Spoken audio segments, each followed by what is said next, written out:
আমি হচ্ছে খিলক্ষেত হচ্ছে আমার বাসা। ওখানেই আমার দাদা বাড়িও ওখানে, আমার নানা বাড়িও ওখানে। আমি মূলত আমার নানা বাসায় বড় হই, পাশাপাশি দাদা বাসাও, মানে দুই জায়গায় মিলেই আমি বড় হই। আমি বুঝ হওয়ার পরেই আমার বাবাকে দেখছি যে সে নামাজ পড়ে, কোনো কাজ করে না, শুধু মসজিদেই থাকে, নামাজ পড়ে। মসজিদের মুয়াজ্জিন বললেই হয়। আমরা হচ্ছে 3 বোন 1 ভাই, আমি সবার ছোট। আমার বড় হচ্ছে আমার ভাই, তারপর 2 বোন। তো আমি যে বাসায় বড় হয়েছি সেই বাসায় হচ্ছে আমার খালা নানু এরাই। আমি হচ্ছে ছোট খালার সাথে একটা বেকারিতে যাই কেক কেনার জন্য। তো তখন ওইখানে আমাকে ওই বেকারিতে একটা লোক দেখে পছন্দ করার পরে হচ্ছে সে আমার বাড়ির ঠিকানা বের করে, আমি কোন স্কুলে পড়ি এগুলা জানার পর হচ্ছে আমার সাথেই কথা বলে, কিন্তু আমার একটা বোনের মাধ্যমে। আমার তো তখন ফোন টোন ছিল না, তো ওই বোনের নাম্বারে কথা বলে। আমি একদিন বলার পরে বলতেছে যে তোমার গার্জিয়ানকে, আমি তোমার গার্জিয়ানের সাথে কথা বলবো। ভাবছি কি আর কথা বলবে, আমি ছোট, মানে আমার হচ্ছে বড় বোন আছে, কি আর কথা বলতে পারে। তো আমি হচ্ছে একদিন বললাম যে আসেন আপনি, মানে আমাদের বাসার পাশে একটা জায়গা আছে, ওইখানে আসতে বললাম। ওখানে একটা পার্ক আছে, পার্কে আসতে বললাম। বলার পরে আমার বড় খালাকে নিয়ে গেলাম, আর ওই জাস্ত বোনটাকে নিয়ে গেলাম। নেওয়ার পরে উনি সরাসরি আমার খালাকে বললো যে ওরে ভাল লাগে, আমি ওরে বিয়ে করতে চাই। তো আমার খালা বললো যে তাহলে তোমার হচ্ছে ফ্যামিলি নিয়ে আসো। পরে বলতেছে নিয়ে আসবো, কিন্তু ও তো ছোট, আর ওরও তো আমি হচ্ছে যে আমাকে আসলে বিয়ে করতে আসছে সে হচ্ছে বিএসসি ইঞ্জিনিয়ারিং কমপ্লিট করা। আমার থেকে সে 17-18 বছরের সিনিয়র হবে। তো আমার খালা আসলে ওনাকে দেখে পছন্দ করে নাই, জানি না ওনাদের মাথায় তখন কি ছিল, কি ভাইবা ওই ছেলেকে বলছে যে আচ্ছা তোমার সাথে বিয়ে দেব। তো আমি এই কথা শুনে আমি হচ্ছে একটু পাগলামি করছিলাম, বাসা থেকে পালাইতে চাইছিলাম নিচে একা একা। অথচ যার সাথে হচ্ছে আমার রিলেশন, মানে আমি রিলেশন করতে চাই বা যাকে আমি পছন্দ করি, সে জানেই না যে আমি একটা মেয়ে আছি যে তাকে আমি পছন্দ করি বা কিছু একটা। তারপর হচ্ছে খালা রাজি হয়ে গেছে, বড় খালা বিশেষ করে সে রাজি হয়ে গেছে। তার ব্যাকগ্রাউন্ড শুনে বেশিরভাগ রাজি হয়েছে, তাকে দেখে না। তারপর হচ্ছে আমার মা বাবাকে ওরকম ভাবে জানায় না, উনি ওনার নাম্বার নিয়েছে, ওনারা যোগাযোগ করতো, কথা বলতো। তো আমি এই ঘটনার 7 দিন পর হচ্ছে আমি চিন্তা করলাম যে আমি কাপড় চোপড় নিয়ে পালায় যাব। তো আমি ওরকম পরিকল্পনা করেছিও, সবকিছু নেওয়া টেওয়া হয়েছে। তো আমি যাওয়ার আগে আমি আমার একটা খালাতো বোনকে বলছি আমাকে তুই হেল্প করবি, আমি তো বিয়ে করব না, তো আমি তো একজনকে পছন্দ করি, তুই তো জানোস। আমার খালাতো বোনটা বলতেছে ও বেশি বড় না, ও হচ্ছে আমি আসলে ওই সময় কানাকাটি করে ওরা বলছে ও একটা ছেলের সাথে রিলেশন করে। তো এটা বুঝে, ও জানে না যে আমি যে আসলে রিলেশনই করি নাই, যাকে ভালোবাসি বা যার কাছে যাইতে চাইতেছে সেই জানে না। আমি ওর হেল্প নিলাম যে আমি চলে যাব। আমি হচ্ছে কাপড় টাপড় বলতে একটা বোরকা একটা ব্যাগে নিয়েছি, যে বোরকা পরে গেলে আমাকে কেউ দেখবে না, কেউ ধরবে না। ওই ব্যাগটা নিয়ে আমি যখন বের হই, ওরে তো বললামই, যা সকালবেলা ওকে বললাম আমি রাতে বেরোবো। তো ওকে বলার পর ও যায় আমার ভাবির কাছে বলে দিছে, সেটা আমি জানতাম না। পরে আমি যাওয়ার সময় আমি নানুর বাসা থেকে পালাবো, তখন হচ্ছে আমি যাওয়ার সময় আমার ভাবি চলে আসছে, আমার মেজু বোনকে নিয়ে চলে আসছে। পরে বলতেছে, মানে আমি যে জায়গায় ব্যাগটা রাখছি সেটা তো শুধু আমার জানার কথা, আমার খালাতো বোনের জানার কথা। তো ভাবি আইসা ওই ব্যাগটা ধরে ফেলার পরে মানে আইসাই ব্যাগটা ধরে বলতেছে এটা বোরকা এখানে কেন, কই যাচ্ছ তুমি? আমি বলছি আমি তো কোথাও যাবো না, ব্যাগ মানে বোরকাটা ভরে রাখছি, এটা আসলে চাপাইতে হবে। পরে বলতেছে আচ্ছা। পরে ওই টাইম দেয় হচ্ছে আমাকে ভাবি বলতেছে আসলে তোমার সাথে কথা আছে। ভাবি আসলে সবাইকে জানাই দিছে যে আমি আসলে পালাইতেছি। সবাই বলতে এখন আমার বাবা তো নাই, আছে মসজিদেই থাকে বেশি, বাসায় খুব কম থাকে। তো আমার মেজো বোন, বড় খালা, ওরা আমাকে অনেক চেপে ধরছে। পরে আমি ওদেরকে পুরো ঘটনাটা, ওরা বলতেছে যে তোমাকে আমরা বিয়ে দেব, ছেলেকে ডাকো, ছেলে আসুক, ছেলে আসলে ছেলের কাছে আমরা তোমাকে তুলে দেব, কিন্তু তার আগে চিন্তা করো যে তোমার একটা বড় বোন আছে, আর দেখতে হবে তুমি আসলে ছেলেটা তোমাকে কতটা ভালোবাসে, আসলে ভালোবাসে কিনা, ধরো ফোন ধরো, ফোন দাও। তো আমি বলছি আমি তো নাম্বার জানি না। পরে বলতেছে তাহলে কেমন ভালোবাসা, তুমি নাম্বার জানো না, তুমি কি ওর সাথে কথা বলে না? আমি বলছি না, ওনার সাথে আমার কোনো কথাই হয় না, আমি আজকে পালায় যায় ওনার সাথে কথা বলবো যে আমি ওনার জন্য পালায় আসছি। তারপর বলতে মানে সবার মাথায় হাত, সবাই অবাক যে এটা কেমন ভালোবাসা, যে হচ্ছে পালায় যাইতেছে, যার সাথে পালায় যেতেছে সেই জানে না। তো সবাই একটু মানে প্রথমে হচ্ছে অনেক রাগ দেখাইলো, তারপরে একটু মজা করলো, পরে হচ্ছে ডিসিশন নিল যে আমাকে রাখা যাবে না এইভাবে, ওই ওই ছেলের কাছে বিয়ে দিতে হবে। তো আমার বড় খালা আগে ওনার সাথে কি কথা বলছে আমি জানি না, তো ওনাকে ওদিন রাতে ফোন দিয়ে বলতেছে যে এটা হচ্ছে সেপ্টেম্বরের দিকের কাহিনী, সেপ্টেম্বরের 19 তারিখ ওনাকে রাতে ফোন দিয়ে বলতেছে যে হচ্ছে তুমি কি মানে জান্নাতকে সত্যি বিয়ে করতে চাও?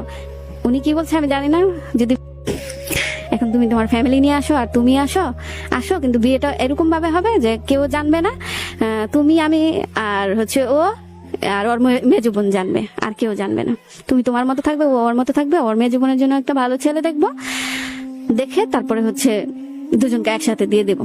তারপর রাত শেষ হলো, সকালে আমি হচ্ছে মানে আমি বিশ্বাস করতে পারি না যে আসলে ওই দিনটা আমার আসলে বিয়ে বা কিছু একটা।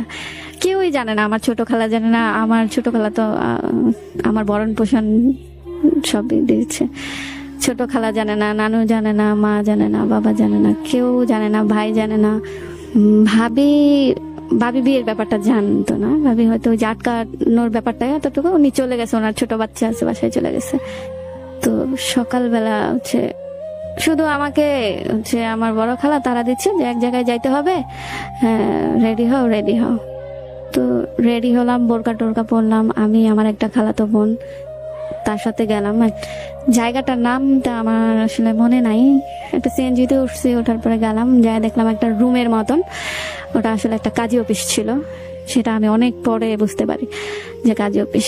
আমি সাধারণত ছোটবেলা থেকে বিয়ে যেরকম দেখে আসছি ওরকম বিয়ে না এটা, আমি ওটাকে স্বাভাবিকভাবে নিচ্ছি। এখানে যা করার করব, আমি যা করতে বলে ওনারা, মানে আমার খালা বা যারাই যা করতে বলে আমি করব, করে ওখান থেকে বের হয়ে আমি আবার ওই ভাইয়াটার কাছে যাব, ওই ভাইয়াকে আমি বলবো আমার ভালোবাসার কথা, তার জন্য আমি পালায় আসছি। মানে আমি আমার মতো করে, মানে আমি যেটা স্বপ্ন দেখি ঠিক সেটাই আর কি মনে মনে ভাবি যে আমি এটা করব, ওনার কাছে যাব, আমি এখান থেকে একবার ছাড়া পাই। তো এখানে হচ্ছে কাজী ছিল, তারপরে হচ্ছে আমাকে আগে হয়তো কাজী সব ঠিকঠাক করা ছিল, আমার হচ্ছে জন্ম নিবন্ধন ওইটাতে আমার হচ্ছে বিয়ের বয়স হয় নাই। তো ওই ছেলেটা মানে আমার যার সাথে বিয়ে হয়েছে সে একটা সিটি কর্পোরেশন থেকে কিছু একটা বানাইছে, আমি মানে ওনারা কথা বলতেছে, আমি তখনও জানি না সিটি কর্পোরেশন কি আসলে, এগুলো আমি জানি না। তো ওরা কথা বলতেছে, আমি একটু শুনতেছি, যাই হোক ওরা আগেই সব রেডি করে রাখছে। আমি গেলাম, আমি যাওয়ার পরে বসলাম, সাইন দিলাম, সাইন দেওয়ার পরে মানে আমার কাছে একটা মজা, ওইখানে মানে আসছি একটা কাজটা শেষ করে আমি ছাড়া পাবো, এরকম একটা বিষয় আমার কাছে। তো আমি সাইন করলাম, উনি সাইন করলো, তারপরে কি কাবিননামা এইসব ওনাদের ব্যাপারগুলো ওনারা নিয়ে কথা বলতেছে, ওনার কতগুলো বন্ধু ছিল, ওরা হাসাহাসি মাঝে মাঝে করতেছে। আর আমি শুধু চিন্তায় আছি যে আমি কখন বেরোবো, কখন আমি যমুনাতে যাবো ওই ভাইয়াটার কাছে। তারপর শেষ হলো, বিয়ের কাহিনী শেষ। খালা আমাকে নিয়ে আমার বাসায় চলে আসলো, ওর হয়ে গেল, মানে আমার বিয়ে হয়ে গেল। বিয়ে হয়ে যাওয়ার পরে সে যখন আমাদের বাসায় আসে আমি অনেক পাগলামি করি, এটা সেটা, তখন আমাকে আমার নানু বাসা থেকে আমার বাসায় পাঠায় দেওয়া হয়। পাঠায় দেওয়ার পরে আমার বাবা ও বিষয়টা জানে, আমার বাবা জানতো না, বাবারে জানাই নাই, কারণ এটা একটা অশান্তি হইতে পারে, কারণ আমি হচ্ছি ছোট মেয়ে, সেজন্য আমার বাবাকে আর জানাই নাই। আমার মা জানতো, আর আমার বাবা যখন বাসায় থাকতো না তখন হচ্ছে যে উনি আসতো আমাদের বাসায় আসলে আমি নানান ধরনের চিল্লাচিল্লি, মানে অনেক খারাপ ব্যবহার করতাম তার সাথে, মানে এমনকি তাকে আমি বুড়া বেটা বলে বকতাম, সে আমাকে অনেক আদর করতো। আমাদের বাসায় যখনই আসতো আমার জন্য চকলেট নিয়ে আসতো। আমি অনেক মানে বাজে ব্যবহার করতাম তার সাথে। এভাবে হচ্ছে 3 মাস চলে যায়, আমি বাসা থেকে বেরোতে পারি না। লেখাপড়া আমি ইচ্ছা করেই করি না। আমার ছোটবেলা থেকে লেখাপড়া ভাল লাগতো না, একটুও ভাল লাগতো না। লেখাপড়া ছাড়াই আমার হচ্ছে ফ্যাশন ডিজাইনার হয়ে যেতে মন চাইতো, তারপরে হচ্ছে আরজে হয়ে যেতে মন চাইতো। আমি অনেক রেডিও শুনতাম ছোটবেলা থেকে, রেডিওতে, কোনো মোবাইলে না, কিন্তু লেখাপড়া করতে মন চাইতো না। তো সে আমাকে বলতো যে মানে আমার মাকে বলতো সে বিএসসি ইঞ্জিনিয়ার, আমার তো একটু হলেও লেখাপড়া করতে হবে। তো মারে চাপ দিত, আমার মা আমাকে চাপ দিত স্কুলে যাওয়ার জন্য, কিন্তু আমার যাইতে ইচ্ছা করতো না। কারণ আমার মাথায় একটু একটু চলে আসতেছিল যে আমি একটা বিবাহিত মানুষ হয়ে গেছি, যে আমার বিয়ে হয়েছে। আমি কোথাও গেলে আমাকে জিজ্ঞেস করতো কি 3 মাস পরে একটা ছেলে যদি কারো বাসায় কন্টিনিউ আসতে থাকে, অজানা নাই আসলে, সবকিছুই সবাই জানি হয়ে গেছে।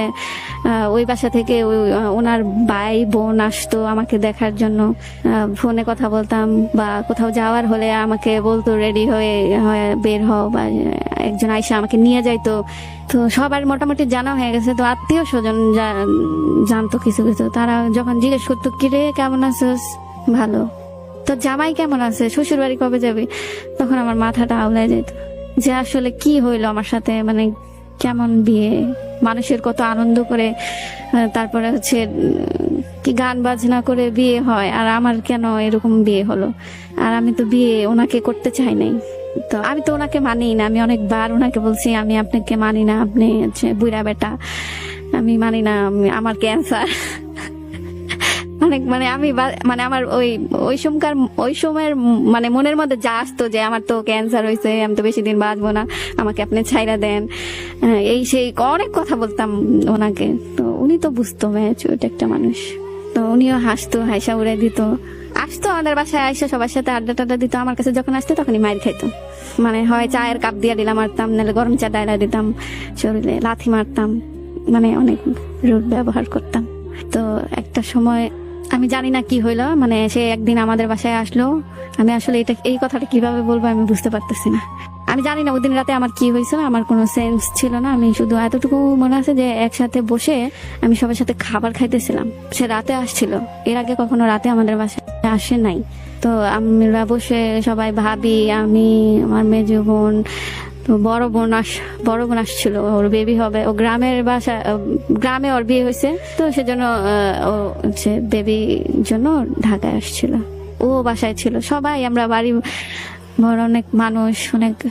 তো তার মধ্যে খাইতে বসছি, উনি আমাদের বাসার জামাই, তো আসছে, ওর রান্না টান্না করছে, তো সবাই একসাথে বসে খাইছি, সেও খাইছে। আমি জানতাম যে প্রতিদিনের মতো সে আসবে, খাবে, খেয়ে চলে যাবে। তো খাওয়া দাওয়া শেষ, সবাই আড্ডা দিচ্ছি, সে যাচ্ছে না।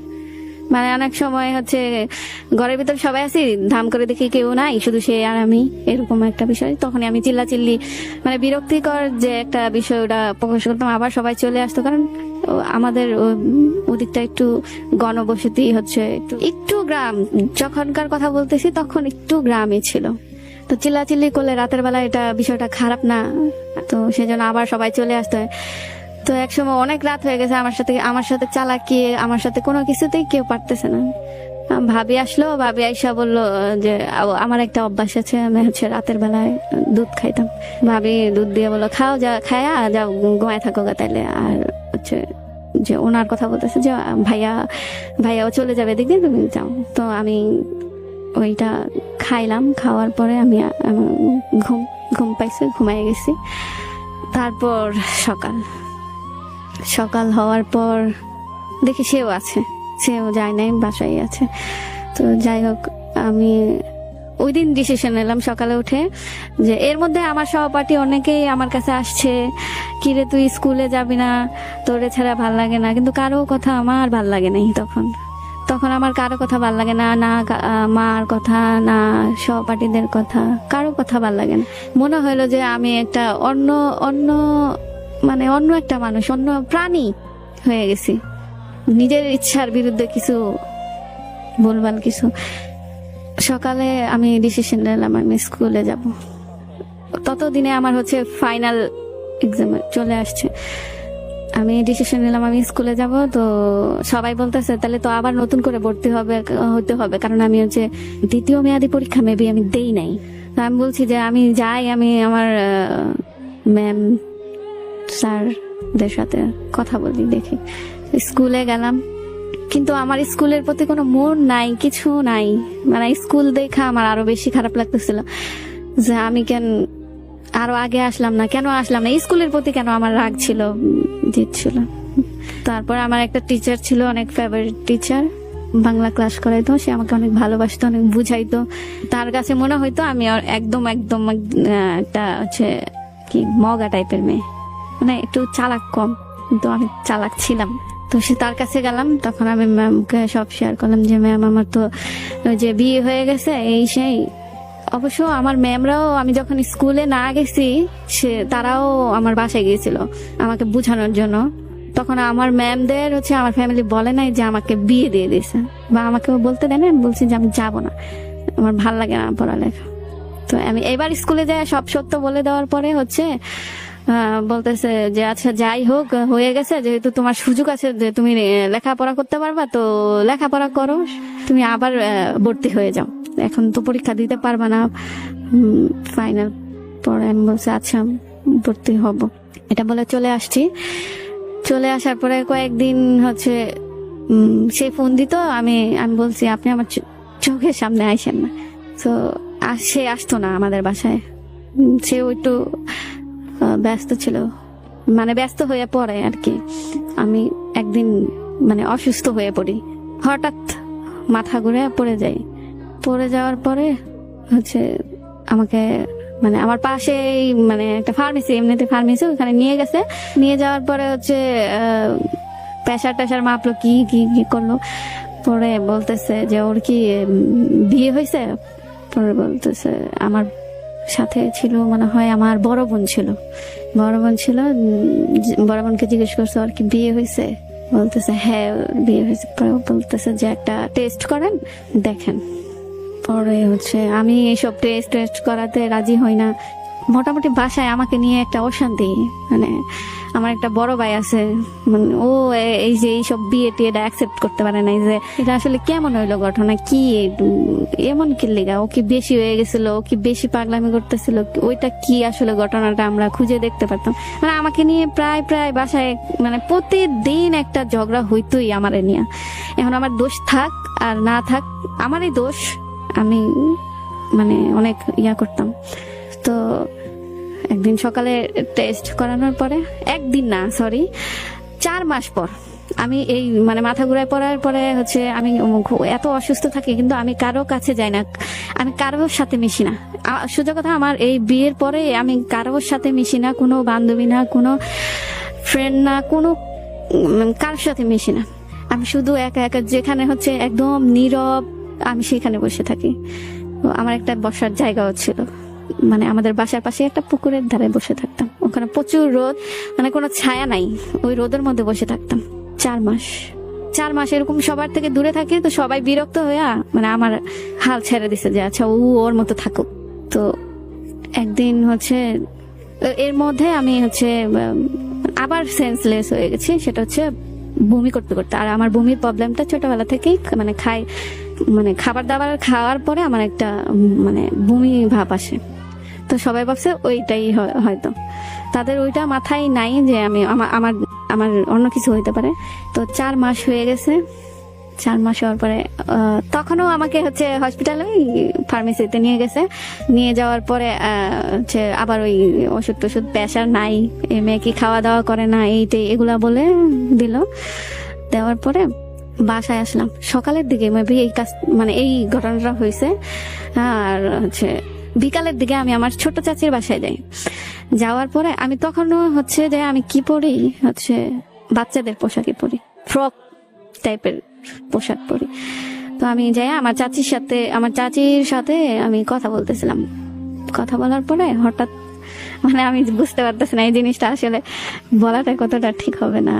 তো হঠাৎ আমি 2টা হাঁটু উঠায়া খাটের উপরে বসছি, মানে বসে মানে মোড়া টোড়া ছাড়া যেভাবে 2 হাঁটু উঠায় বসে, ওইভাবে খাটের একটা কোণায় বসে আমি হচ্ছে কার্টুন দেখতেছিলাম আর আমার চাচির সাথে গল্প করতেছিলাম। তো চাচিও কি যেন একটা কাজ করতেছিল, তো আমি ওই হাঁটু উঠে বসার পরে আমার পেটের মানে বাম সাইডে মনে হলো যে মানে নাড়াচাড়া দেওয়া উঠলো। আমি লাফ মারা বলতেছি, চাচি আমার এখানে কি যেন একটা মানে নড়াচড়া করতেছে, একটু দেখবেন আপনি। মানে ওইটাই মনে হয় ওদিনই মনে হয় ফার্স্ট নড়াচড়া করছে। তো আমার চাচি তো হাইসা দিয়ে বলতেছে কি কস, আমি বলতেছি হ্যাঁ নড়াচড়া করতেছে। পরে আমি আপনি দেখেন। পরে সে হাত দিছে, মানে মনে হইতেছে উনি বলতেছেন যে হ্যাঁ ঠিকই তো। এই মানে আমিও টার পাইতেছি যে হার্টবিটের একটা মানে ধুক প্রথমে নড়াচড়া একটা জোরে সোরে, তারপর হচ্ছে একটা যখন আমি দাঁড়ায় পড়লাম তখন ধুক এরকম মনে হচ্ছে যে ভেতর থেকে এরকম কিছু ফিল করতেছে আমি। পরে আমার চাচি তো হাসি দিতেছে, মানে সে খুশি যে আসলে উনি তো বুঝতে পারছে যে আসলে কি হয়েছে। তো উনি আমার মার কাছে শেয়ার করে, তো আমার মা বলতেছে যে এরকম কিছুই হইব, বুঝতে পারছি, রোদে বসে থাকে। এর আগে সবাই ভাবছে যে আমার হয়তো বড় কোনো রোগ হয়েছে, কিডনি নষ্ট হয়ে গেছে। মানে ওরা আলোচনা করতো আমার রোদে বসে থাকা দেখা। তো একটু শীত ছিল তখন, অত বেশি শীত না যে 24 ঘন্টায় মানে ঘুম থেকে উঠে এই রোদে যাইতে হবে, বা দুপুরে একটু বাসায় যায় খাওয়ার পরে এই রোদে যাইতে হবে, এরকম শীত ছিল না। কিন্তু আমি রোদেই থাকতাম বেশিরভাগ। আর হচ্ছে ওই টাইমে আর একটু ঘন ঘন বমি করা শুরু করে দিলাম। মা জানার পরে সবাই জানছে, ওনাকেও বলছে। এর মধ্যে ওনার সাথে আমার ফোনে কথা বলতো, উনি আসতো না। ফোনে একটু কথা হইতো, বা আমার কিছু লাগলে সেটা আমি বলতাম না, আমার মা বলতো যে ওর এটা লাগবে সেই। তো ওনাকেও খবর দেওয়া হয়েছে যে না, এর মাঝখানে হয়তো আসছে, বেড়াইতে আসার মতো আসছে। তো ওনাকে খবর দেওয়া হয়েছে যে ওর তো এরকম হয়েছে, তো ওরে তো ডাক্তার কাছে নিয়ে যেতে হবে। তো উনিও তো অনেক খুশি হয়েছে। তো উনি বলতেছে যে আমি আসতেছি, আমি ওকে ডাক্তারের কাছে নিয়ে যাবো। তো আমার মনটা একটু চেঞ্জ হ্যাঁ, যাইতে হবে ডাক্তারের কাছে। যে হ্যাঁ, ওনারা বলতেছে যে আমার হচ্ছে বেবি আছে। তো আমি তো বুঝতেছি না, আমি বিশ্বাসই করতেছি না কেন কিসের বেবি আন্তাজে। তো আবার অনেকে আমার সামনে আইসা, আমার ফুপিরা বা অনেক চাচিরা আইসা বলতেছে যে ও তো একটা বাচ্চা, তাহলে কেমনে ও বাচ্চা পালবে এই সে। আমি বলতেছি দূর, আপনারা এইসব কি বলতেছেন এইসব, আমি ওইসব কথার মধ্যে থাকতেছি না, আমার কাছে বিরক্ত লাগে। তো নিয়ে গেছে হসপিটালে। যাওয়ার পরে আমাকে ডক্টর বলল যে হ্যাঁ তোমার তো বেবি কি সুন্দর নড়তেছে, এভাবে বলতেছিল যে আমার বেবি আছে আমার 5 মাস। শুনলাম, চলে আসলাম। তো তখন ওনার ফ্যামিলিকে জানানো হয় যে এর আগে ওনার ফ্যামিলিরা জানে, সবকিছুই ভালো ছিল। মানে আমাকে নিতেও আসছিল, আমি যাই নাই, যে পাগলামি করলাম যে যাইতে চাই নাই। যখন বেবির কথা শুনে তখন হচ্ছে আমার যে শাশুড়ি ননদ এরা আমার সাথে কেউ মানে যোগাযোগ করে না। তো উনি শুধু যোগাযোগ করে আমার সাথে। উনি বলতেছে যে আমার বোনের তো বিয়ে হয় নাই, তোর বিয়ে হলেই আমি তোমাকে নিয়ে আসবো, ভালোভাবে নিয়ে আসবো। বা আমার মা এদেরকে বলতো। আমার মারা আসলে কেমন টাইপের একটা লোক, মানে এত সরল সোজা। মানে তাদের উচিত ছিল তখন যে এরকম, যেহেতু 2 ফ্যামিলি বসা দিয়ে দেওয়া বা কিছু একটা, আমাকে পোষার তো কোনো প্রয়োজন ছিল না। একটা শুক্রবার, মানে তখন বেবির কয় মাস, 6 মাস হবে হয়তো, 6 বা 7 মাস হবে। আসলে অত কিছু মনে রাখার মতো তখনও মন মানসিকতা ছিল না। আর এখন তো হঠাৎ করে মনে হয় যে তখন ওই সময়টা এরকম হয়েছে, ওরকম হয়েছে। তো এক শুক্রবার আমার এক পাড়া প্রতিবেশী আমাকে আইসা বলতেছে যে তোর ননদের বিয়ে, তুই এখানে যাস নাই, তোদের দাওয়াত দেয়নি। আমি বলতো কি বলেন আন্তাজি। আমি তাকে ফোন দিলাম, অনেক ফোন দিলাম, ধরলো না।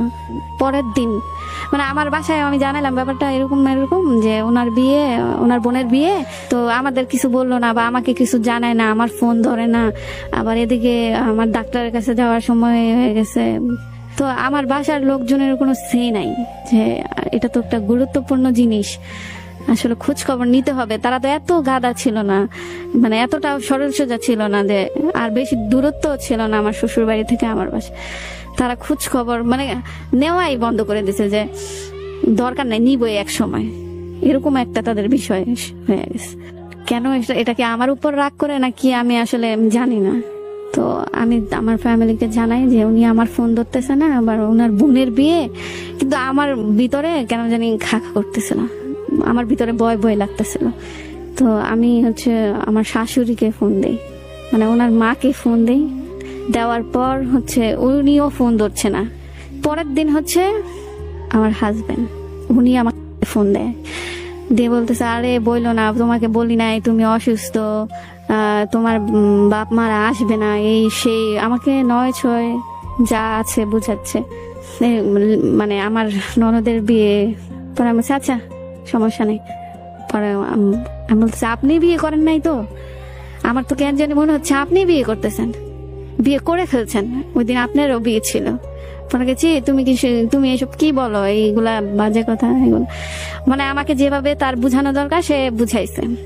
তারপর একদিন সে আসছে, আসার পরে কেন জানি আমার কাছে সে মানে আমার কাছে আসতেছে না, মানে মানে দূরে থাকাই এই নাও টাকা ডাক্তার দেখাই নিও কারণে নিয়ে আমাদের বাসায় আসছে, কারণে নিয়ে ডাক্তার দেখাই নিও বগিচগি এগুলা বলতো, বলে চলে গেছে। যাওয়ার পরে আবার ফোনে পাচ্ছি না তাকে, তখন মেবি 8 মাস চলে। আমি এতটাই মানে অসুস্থ হয়ে গেছি, তখন আমার তার খোঁজ নেওয়ার শক্তি নাই। আর আমার ফ্যামিলি থেকে একমাত্র আমি তার খোঁজ খবর নিতাম, যে কই আছে, সে কি করে, আসবে কিনা। আর কেউ তার সাথে কোনো কথাও বলতো না, সবাই সবাইকে নিয়ে ব্যস্ত, আমাকে নিয়ে কেউ ব্যস্ত না। তো একদিন আমি হচ্ছে একটা ভুল করে ফেলি, ভুল একটা কাজ করে ফেলি, যার কারণে হচ্ছে যে বেবিটার কোনো ক্ষতি হতে পারতো। তখন আমার নানুর বাসার মানুষরা জানতে পারে যে আমি এই কাজটা করছি, মানে যে এই কাজটা করছি ওটা আমি ইচ্ছাকৃত ভাবে করি না, আমি এটা যে হবে আমি এটাও জানতাম না। তো আমার ছোট খালা বলতেছে তাইলে ওরে যায় নিয়ে আসো। আমি ওই বাসায় কমফোর্ট সবসময় ওই বাসায় থাকছি কয়েক বছর বলতে 1 বছর আমার বাসায় আমি আর কি ছিলাম। তো ওই বাসায় নিয়ে যাওয়ার পরে থাকলাম ওই বাসায়। তো আমাদের একটু ওই সময় আমার যে বিয়েটা, ওই সময় আসলে সবাই আমাকে খেয়াল করতে পারে না, তার উপরে একটা কারণ আছে, তখন হচ্ছে আমাদের বিশাল একটা ঝামেলা চলতেছিল। এরকম একটা ঝামেলা চলতেছিল যে হয়তো বাড়িটাই নাই থাকতে পারে, এরকম একটা ঝামেলা চলতেছিল। সেটাও একটা আমার দিকে মনোযোগ না দেওয়ার কারণ। তো তখন ওই বাসায় যাওয়ার 1 সপ্তাহ 2 সপ্তাহ পর আমার ছোট খালা আমাকে বলতেছে যে আমার হাজবেন্ডের নাম ধরে বলতেছে যে ওর কি খবর কি। আমি বলছি যে খালা আমি তো ওনার সাথে আমার কথা হয় না। কতদিন? আমি বলি প্রায় 1 মাস হয়ে যাবে। আমি ওনার কোনো কথাও মানে ফোনেও পাচ্ছি না, বা উনি আসেও না, আর আমি তো যাওয়া পসিবল না, বা অন্য কেউ খোঁজ খবর নিচ্ছে না। পরে কি করছে এগুলা, মানে আমার খালা কইতেছে যে কি করছে এগুলা, দাঁড়া আমি এখানে খোঁজ নিতেছি। তো সেদিন আবার হচ্ছে সবার ইচ্ছা হচ্ছে যে ওই বাসায় হচ্ছে ফার্স্ট বেবি, ওই আমার নানু বাসায় তো কারো আর মানে আমাদের খালাদের পরে আর কারো বিয়ে হয়নি।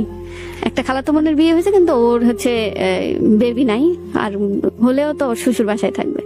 তো আমার বেবিটাকে নিয়ে সবাই অনেক মানে অনেক আনন্দ, যে অনেক বছর পরে, মানে আমার একটা ছোট খালাতো ভাই আছে, ওর পরে অনেক বছর পরে হচ্ছে আমার বেবি। সবাই অনেক কেয়ার করে, অনেক কেয়ার করে। মানে আমাকে পাইছে 3 মাস না সরি 2 মাস ওনাদের কাছে ছিলাম। তো সবাই ওই 2 মাস অনেক কেয়ার করছে। হচ্ছে এখন আমার হচ্ছে অনুষ্ঠান, 7 মাসের অনুষ্ঠানের সময়টা চলে গেছে। আমি দেখছি আমার বড় বোনের 7 মাসের অনুষ্ঠান মানে এত সুন্দর করে করছে, এত বড় করে করছে, মানে অনেক বড়, অনেক সুন্দর লাল শাড়ি দিয়ে ওরে সাজাইছে, হলুদ দিছে। মানে আমরা গাড়ি দিয়ে ওর শ্বশুর বাড়ি গেছি, 2-3টা গাড়ি দিয়ে, অনেকেই সবাই শাড়ি পরছে, ওরে অনেক গিফট করছে। মানে ওইটা দেখে আমার মনে হয়েছিল যে আমারও এরকম হবে। তো আমি ওই আমার খালার কাছে এই জিনিসটা শেয়ার, আমার টাইমটা চলে গেছে, তাও আমি খালার কাছে আমি শেয়ার করছি যে আমার কি হবে না, আমাকে কেউ লাল শাড়ি দিবে না। পরে আমার খালা তখনই বলতেছে যে আজকেই তাহলে তোর ওই দিন, আজকেই হচ্ছে তোকে লাল শাড়ি দেওয়া হবে। তো আমাকে একটা লাল শাড়ি এনে দিয়েছে। পরে বলতেছে এটা পরবি বিকালে। তো পরছি, পরার পরে বড় খালা আর ছোট খালা মিলে বলতেছে যে এখন তোরে নিয়ে ঘুরতে যাব। কারণ আমার কেউ নাই, ওনারা ততক্ষণ আমাকে জানায় নাই, ততক্ষণ ওনারা বুঝে গেছে যে ও হচ্ছে আমার সাথে মানে থাকবে না, মানে আমার হাজবেন্ড। ওনারা বুঝতে পারছে, আমি কিন্তু বুঝি নাই। ওই দিনই বুঝছি যে ওনারা ঘুরতে নিয়ে যাচ্ছে। মানে একটু আমার মনে কেমন যেন লাগতো, কিন্তু আমি শিওর না। তো ওনারা আমাকে নিয়ে ঘুরতে গেছে, মানে ঘুরায় টুরায় আনছে। রাতে তারা সবাই বসার পরে কথা টথা বলতেছিল। আমার সেই মুহূর্তে ওগুলা নিয়ে ভাবার কোনো মানে মন মানসিকতা ছিল না, কারণ আমার শরীরটা ডাবল হয়েছিল। মানে এতটা কষ্ট, মানে মা হওয়া। তারপর হচ্ছে সকালে আমার মা, আমার ছোট খালা আর আমার একটা ফুফাতো ভাই মিলে ওর মার কাছে গেছে। যাওয়ার পর বলতেছে এরকম এরকম হয়েছে, আপনার এখান থেকে এখানে কোনো খোঁজ খবর নেন না। মানে কি ব্যাপারটা কি বুঝলাম না। সব দায়ভার কি আমাদের? আপনাদের তো দায়ভার আছে না, খোঁজ খবর নিবেন না? আপনাদের বংশের প্রথম সন্তান আসতেছে, আপনার কোনো সে নাই। তো উনি তো বলতেছে এইসব কথা তো দোকানে, ওদের আবার একটা দোকান আছে, তো দোকানে বলা যায় না। তাও আপনারা যখন তো আসছেন, আপনাদের বলি যে আমার ছেলে তো বিয়ে করছে, তাই না? আমি তো ছিলাম না, ছেলে দেখে বিয়ে দিয়ে দিয়েছেন। যতটা অপমানিত হওয়ার আমার খালারা হয়েছে, সে করছে, আমার খালারা আমার মারা হয়েছে, ঠিক আছে। তারপরে হচ্ছে আমার ছেলে আপনার মেয়ের সাথে থাকবে না। কেন থাকবে না?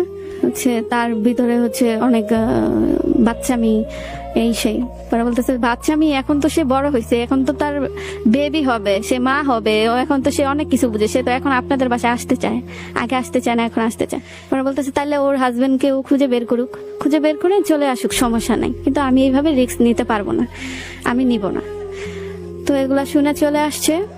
চলে আসার পরে আমি আর আমার মা চলে আসার পরে আমাকে জানাইছে যে এরকম এরকম হয়েছে। আবার আমাকে সান্ত্বনা দিচ্ছে যে তুমি চিন্তা করো না, হয়তো রাগ করছে তোমার আগের ব্যবহারের এগুলোর জন্য রাগ করছে, ঠিক হয়ে যাবে। এটা ঠিক হবার না তারা জানে, বাট আমি জানি না।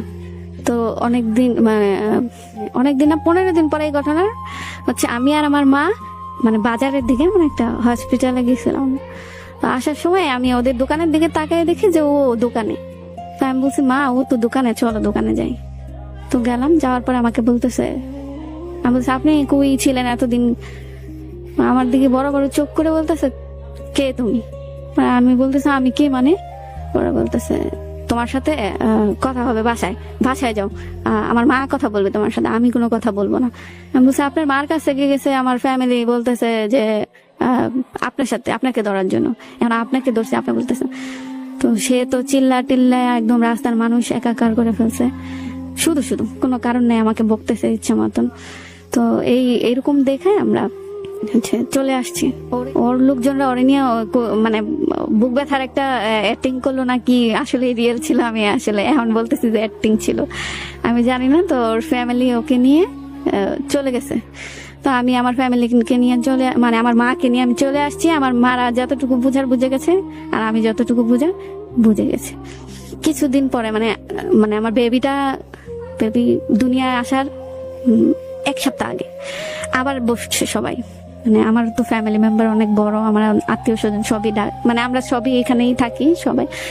তো আমাদের যে এক ফুফাতো ভাই আছে সবার বড়, তার অফিসে আমরা সবাই বসি। সে সেখানে সরাসরি বলে দিছে যে আমরা হচ্ছে যে বেবিটা হবে ওই বেবিটাকে নিব, এই মেয়েটাকে নিব না। কেন নিব না? দোষ নাই, কিন্তু নিতে পারবো না, নিব না। কেন নিব না? ও কি কেন নিবা না? ও কি কোনো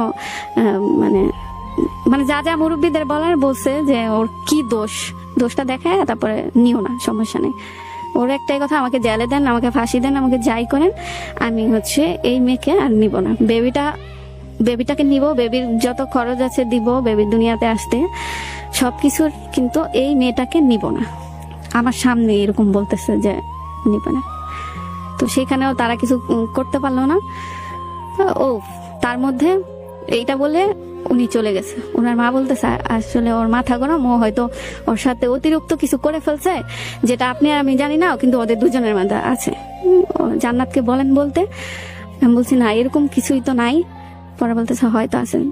মানে আমাকে বললো যে দেখো বাসায় যাও, নামাজ পড়ো, মানে ভালোভাবে থাকো, সুস্থ থাকো, বেবিটাকে সুস্থ রাখো, বেবিটা যখন দুনিয়াতে আসবে তখন তোমাকে নিয়ে আসবো, মানে যেইভাবে আনা লাগে ওইভাবে আনবো। তুমি বাসায় যাও, ওকেও খুঁজে লাগবে না, ওর সাথে কথা বলা লাগবে না, আমি তো আছি, আমি তোমাকে ফোন দিব। আর ওর মাথা ঠান্ডা হয়ে গেলে ও তোমাকে এমনিতেই ফোন দিবে, তোমার কাছে যাবে। তো আমার বাসার লোকজনও এটা বিশ্বাস করে আমাকে নিয়ে আসছে বাসায়। তার কিছুদিন পর হচ্ছে আমাকে হসপিটালে ভর্তি করে ওর ফ্যামিলির লোকজনই। ওর ফ্যামিলির লোকজন মানে ও ছাড়া ওর মা, ওর বোন জামাই, আর আমার মা থাকে, আমার বড় খালা থাকে, নিয়ে একটা হসপিটালে আমাকে ভর্তি করে। সেখানে একটা বেবি হয়, মেয়ে বেবি হয় একটা আমার। তখনও হাসপাতালে তারা খেলনা, জামা কাপড় ওই এগুলা আপনি যাবি নিয়ে গেছে। নিয়ে যায় বলতেছে যে আচ্ছা তাহলে যেদিন হচ্ছে আমার হাসপাতাল থেকে বাসায় যাওয়ার কথা, তাদের কথা ছিল হাসপাতাল থেকে তাদের বাসায় যাওয়ার কথা, কিন্তু আমাকে হচ্ছে যাইতে হচ্ছে আমার বাসায়। আমার মাকে আবার সেই বুঝ দিল যে আচ্ছা আপনার বাসায় নিয়ে যান, ওইখান থেকে আমরা গাড়ি টাড়ি সাজায় টাজায় ওদের দুজনকে নিয়ে আসবো। আমার মা তাই শুনলো, আমাকে আমাদের বাসায় নিয়ে গেছে। আমার নানুর বাসায় নিয়ে যায় না আমার মা, যে ওইখান থেকে মেয়েকে উঠাই দেবো, এটা ভালো না, বাসা থেকে উঠাই দিতে হবে। তো আমাকে আমাদের বাসায় নিয়ে গেছে। নিয়ে যাওয়ার পরে 1 সপ্তাহ চলে যায়, ফোন দেয় না, তারাও ফোন দেয় না, কোনো খোঁজ খবর নেয় না, বেবিটারও কোনো খোঁজ খবর নেয় না। তারপরে হচ্ছে 40 দিন হয়। 40 দিনের মাথায় হচ্ছে একটা কাগজ আছে আমাদের বাসায়, 40 দিন বা 2-1 দিন আর কি বেশি হবে। তো এই কাগজটা আমার মা নেওয়ার পরে বড় চাচার ছেলে ছিল, ছেলে বলতেছে দাঁড়ান, কাগজটা আগেই খুললেন না। ওই যে কাগজটা নিয়ে আসছে তাকে জিজ্ঞেস করছে এটা কোত্থেকে আসছে। পরে বললো যে এটা কোন উকিল না কি কোন কাজী অফিস থেকে আসছে। পরে বলতেছে দাঁড়ান, নামটা দেখি উপরে। পরে দেখলো আমার নাম দেওয়া। পরে ওই কাগজটা অ্যাকসেপ্ট করে না, কাগজটা দিয়ে দিছে। পরে আমার মাকে বুঝালো যে ওরা হচ্ছে ওকে ডিভোর্স দিয়ে দিছে, নিবে না ওকে। তখন বেবির 40 দিন বা একটু বেশি হবে। তখনও আমার ফ্যামিলি মানে ওর ফ্যামিলির কাছে গেল না যে এইটা আসলে কি করলেন বা কি, এরকম ভাবে যায় নাই। এই বাসা থেকে ফোন দেওয়া হয়েছে, ওরা ফোন ধরে নাই, তাও যাচ্ছে না। এরকম করতে করতে 4 মাস চলে গেছে। ওদের অলরেডি 3টা নোটিশ আমাদের কাছে দেওয়া হয়ে গেছে। আটকা রেখে, মানে এগুলো হয়ে গেছে আগেই, কিন্তু আটকা রেখে আমাদের আর কি, আসলে আমি বুঝি নাই তখন কেমনে কি করছে দিছে। তো আমি জানি আমাদের ইয়া হয়ে গেছে, ডিভোর্স হয়ে গেছে। তো এখন আমার মা বলতেছে যে তাইলে তো এভাবে ছেড়ে দেওয়া যায় না। তো আমার দোষ তো ছিল না কোনো, না আমার মেয়ের ছিল না এই বাচ্চাটার কোনো দোষ ছিল। তো আমরা থানায় যে মানে অনেক জায়গায় বসা হয়েছে, তো থানায় লাস্ট বার বসছে সে। সেখানেও বলছে যে তাকে জিজ্ঞেস করা হয়েছিল যে ওর কি কোনো পরকীয়া আছে বা ও কি বাজেভাবে চলাফেরা করে, তোমার কথা শুনে না। সে বলছে না, মানে সে বলতে আমার হাজব্যান্ড, সে বলছে না ওর ভিতরে এরকম কিছুই না, আসলে ওকে আমি চাচ্ছি না। বেবিটা যদি ওরা দিয়ে দেয় বা না, বেবিটা না দিতে হবে না, বেবিটা আমরা নিয়ে। এটা হচ্ছে 15 লাস্টের দিক দিয়ে। ওকে, তারপরে কি হলো শুনি। 15 লাস্টের দিক দিয়ে হচ্ছে বেবিটা ওনারা নিয়ে নিবে। আমাদের নামে একটা মামলা করেছিল, মানে বেবিটা নেওয়ার জন্য। তো আমরা ওইখানে যাওয়ার পরে যে ডিসিশন হয় যে বেবিটা নিয়ে নিবে। তো আমার বাসার সবাই বলছে যে আচ্ছা বেবিটা দিয়ে দিব। তো ওইখানে দেয় নাই, বাসায় আনার 2-3 দিন পর দিয়ে দিয়েছে। দিয়ে দেওয়ার পরে ওনারা নিয়ে গেছে। তো বাসা থেকে এতটুকু সবাই ভাবছিল যে ও কান্নাকাটি করবে, আর আমি তো ওর কাছে বেশি ছিলাম না। আমার নানু ওকে বেশি টেক কেয়ার করছে, আমার নানু আর ওর নানু, এই দুজন ওকে আর কি বেশি টেক কেয়ার করছে। রাতে নিয়ে ঘুমাইতো, মানে যতটুকু করার করতো। আমার কাছে খুব কম ছিল। তো আমাকে, ওর সাথে আমার সম্পর্ক ছিল একটা বন্ধুর মতো। মানে যখন খেলার টাইম তখন ও আমার পাশে, আমি ওর পাশে। তো আমাকে বোঝানো হয়েছে যে যেদিন ওকে নিয়ে যায় ওদিন আমার মা ওকে দিয়ে আসে। আমার মা আমাকে বলতেছে যে ওরে নিয়ে যাব, সকালে নিয়ে যাব, বিকালে দেখবি ওর বাসার লোকেরা দিয়ে দিছে, কান্নাকাটি করবে দিয়ে দিবে। আচ্ছা, তো এতটুকু সময় তো আমি ওকে ছাড়া থাকি, কারণ আমাকে স্কুলে ভর্তি করে দিছে। আবার স্কুলে আমাকে 15 সালে স্কুলে ভর্তি করে দিছে। তো ওকে নিয়ে গেছে, সন্ধ্যা হয়ে গেছে, এখনো দিয়ে জানি।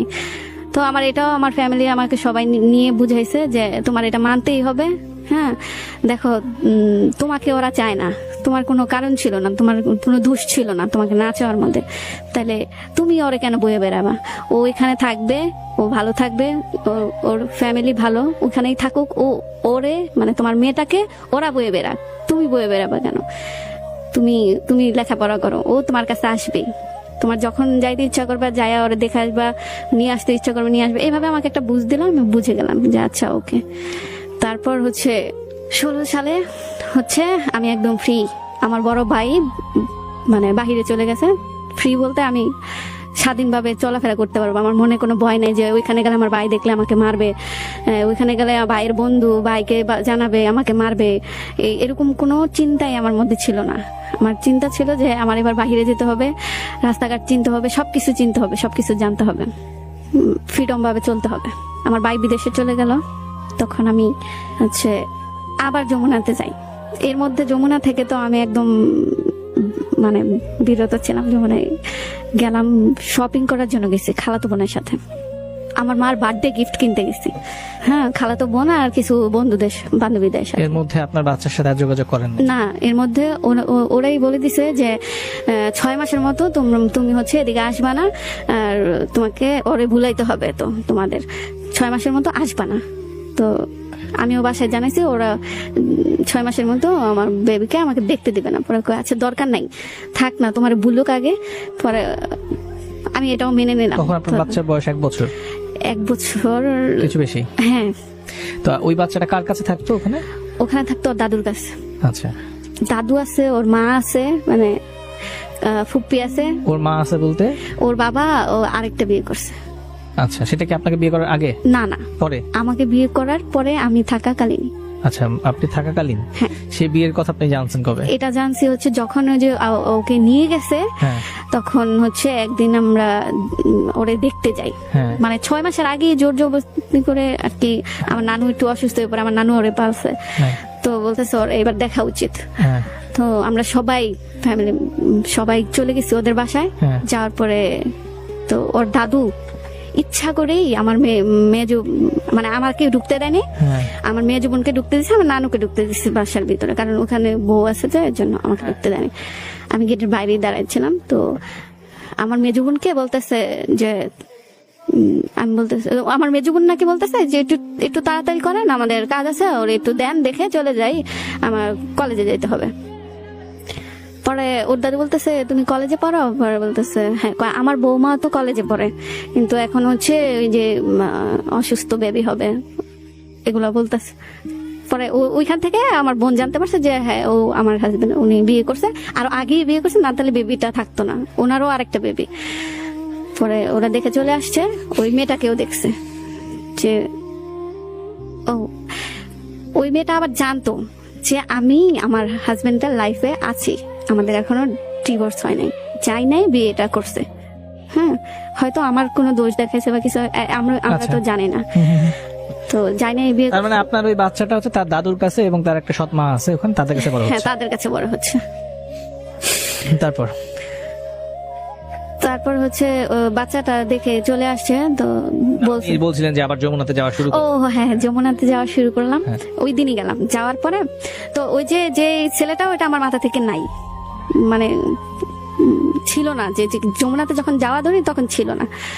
তো যাওয়ার পরে আমি ওই ছেলেটারই শোরুমে যখন যাই, তখন দেখলাম ওনাকে দেখলাম। দেখার পরে তো আমার তো আবার সেই যে আমার ক্লাস 7-এ থাকার মন মানসিকতা, ওই মন মানসিকতায় চলে গেছি আমি। আমার যে বিয়ে, আমার যে বেবি, এগুলো আমি আবার ভুলে গেছি সব। তো তাকে দেখে আসি 15ই ডিসেম্বর, এটা হচ্ছে 2016 সালে।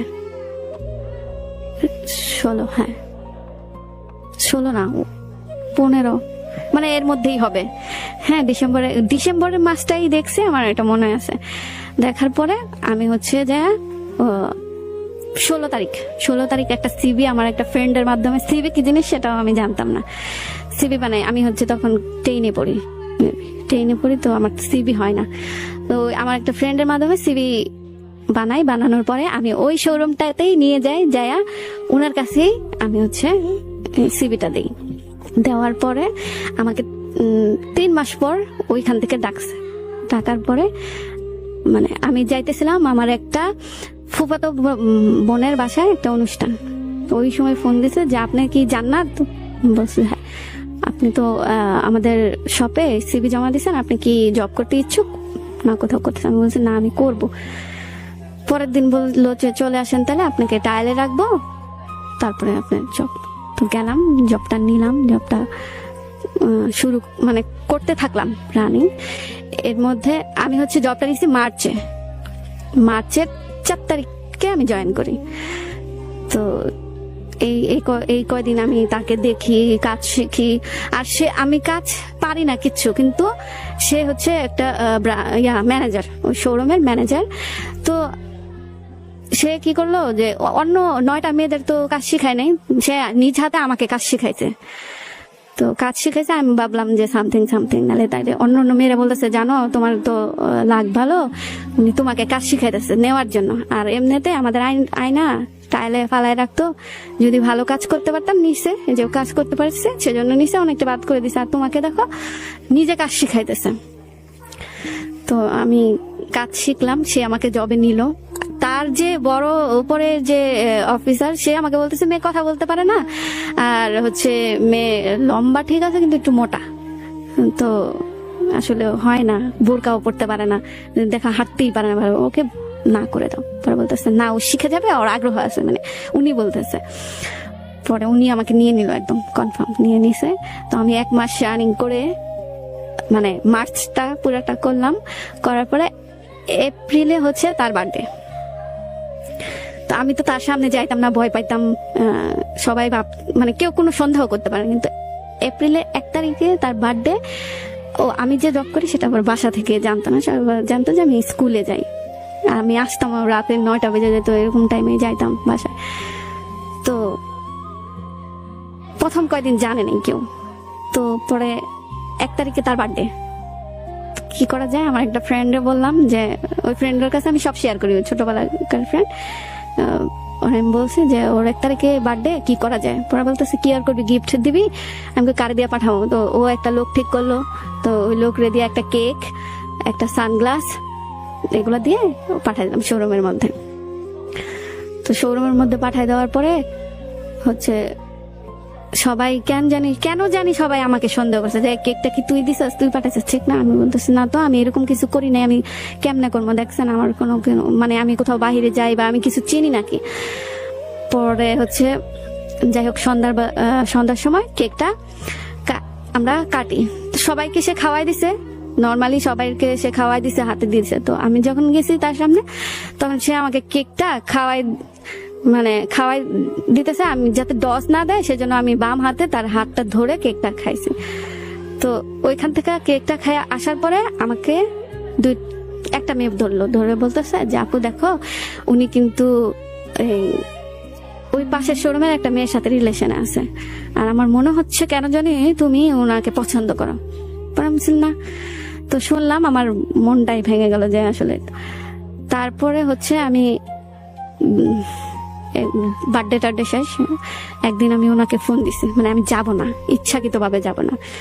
তো বলতেছে যে কেন জান্নাত, কি হয়েছে, কেন আসবে না। বলছে আমার মন ভালো নাই। কেন? পরে বলতেছে, এতটুকু বলছি যে আমার মন ভালো নেই। সে আমাকে বলতেছে যে আচ্ছা থাক, তাহলে আসা দরকার নেই, এই আপনি এক কাজ করেন, কালকে তো বুধবার, মঙ্গলবার দিন আমি এই কথাটা ফোন দিয়ে বলছি, কালকে তো বুধবার, তাহলে আপনি একটা জায়গার নাম বললো আমার, ওর বাসার ওখানে চলে আসেন, আমরা ফ্রেন্ড আড্ডা দিই, ভাল লাগবে আপনার। আমি অবাক হয়ে গেলাম, কেন আমাকে এই কথা কেন বললো, তার তো রিলেশন আছে, সে আমাকে কেন বললো। পরে আমি যাই নাই, আমি ওই টাইমটায় আমি তাকে ফোন দিছি, আমি যাই নাই। ফোন দেওয়ার পরে আমি বলছি, সবাই তাকে স্যার বলে, আমি ভাইয়া বলি।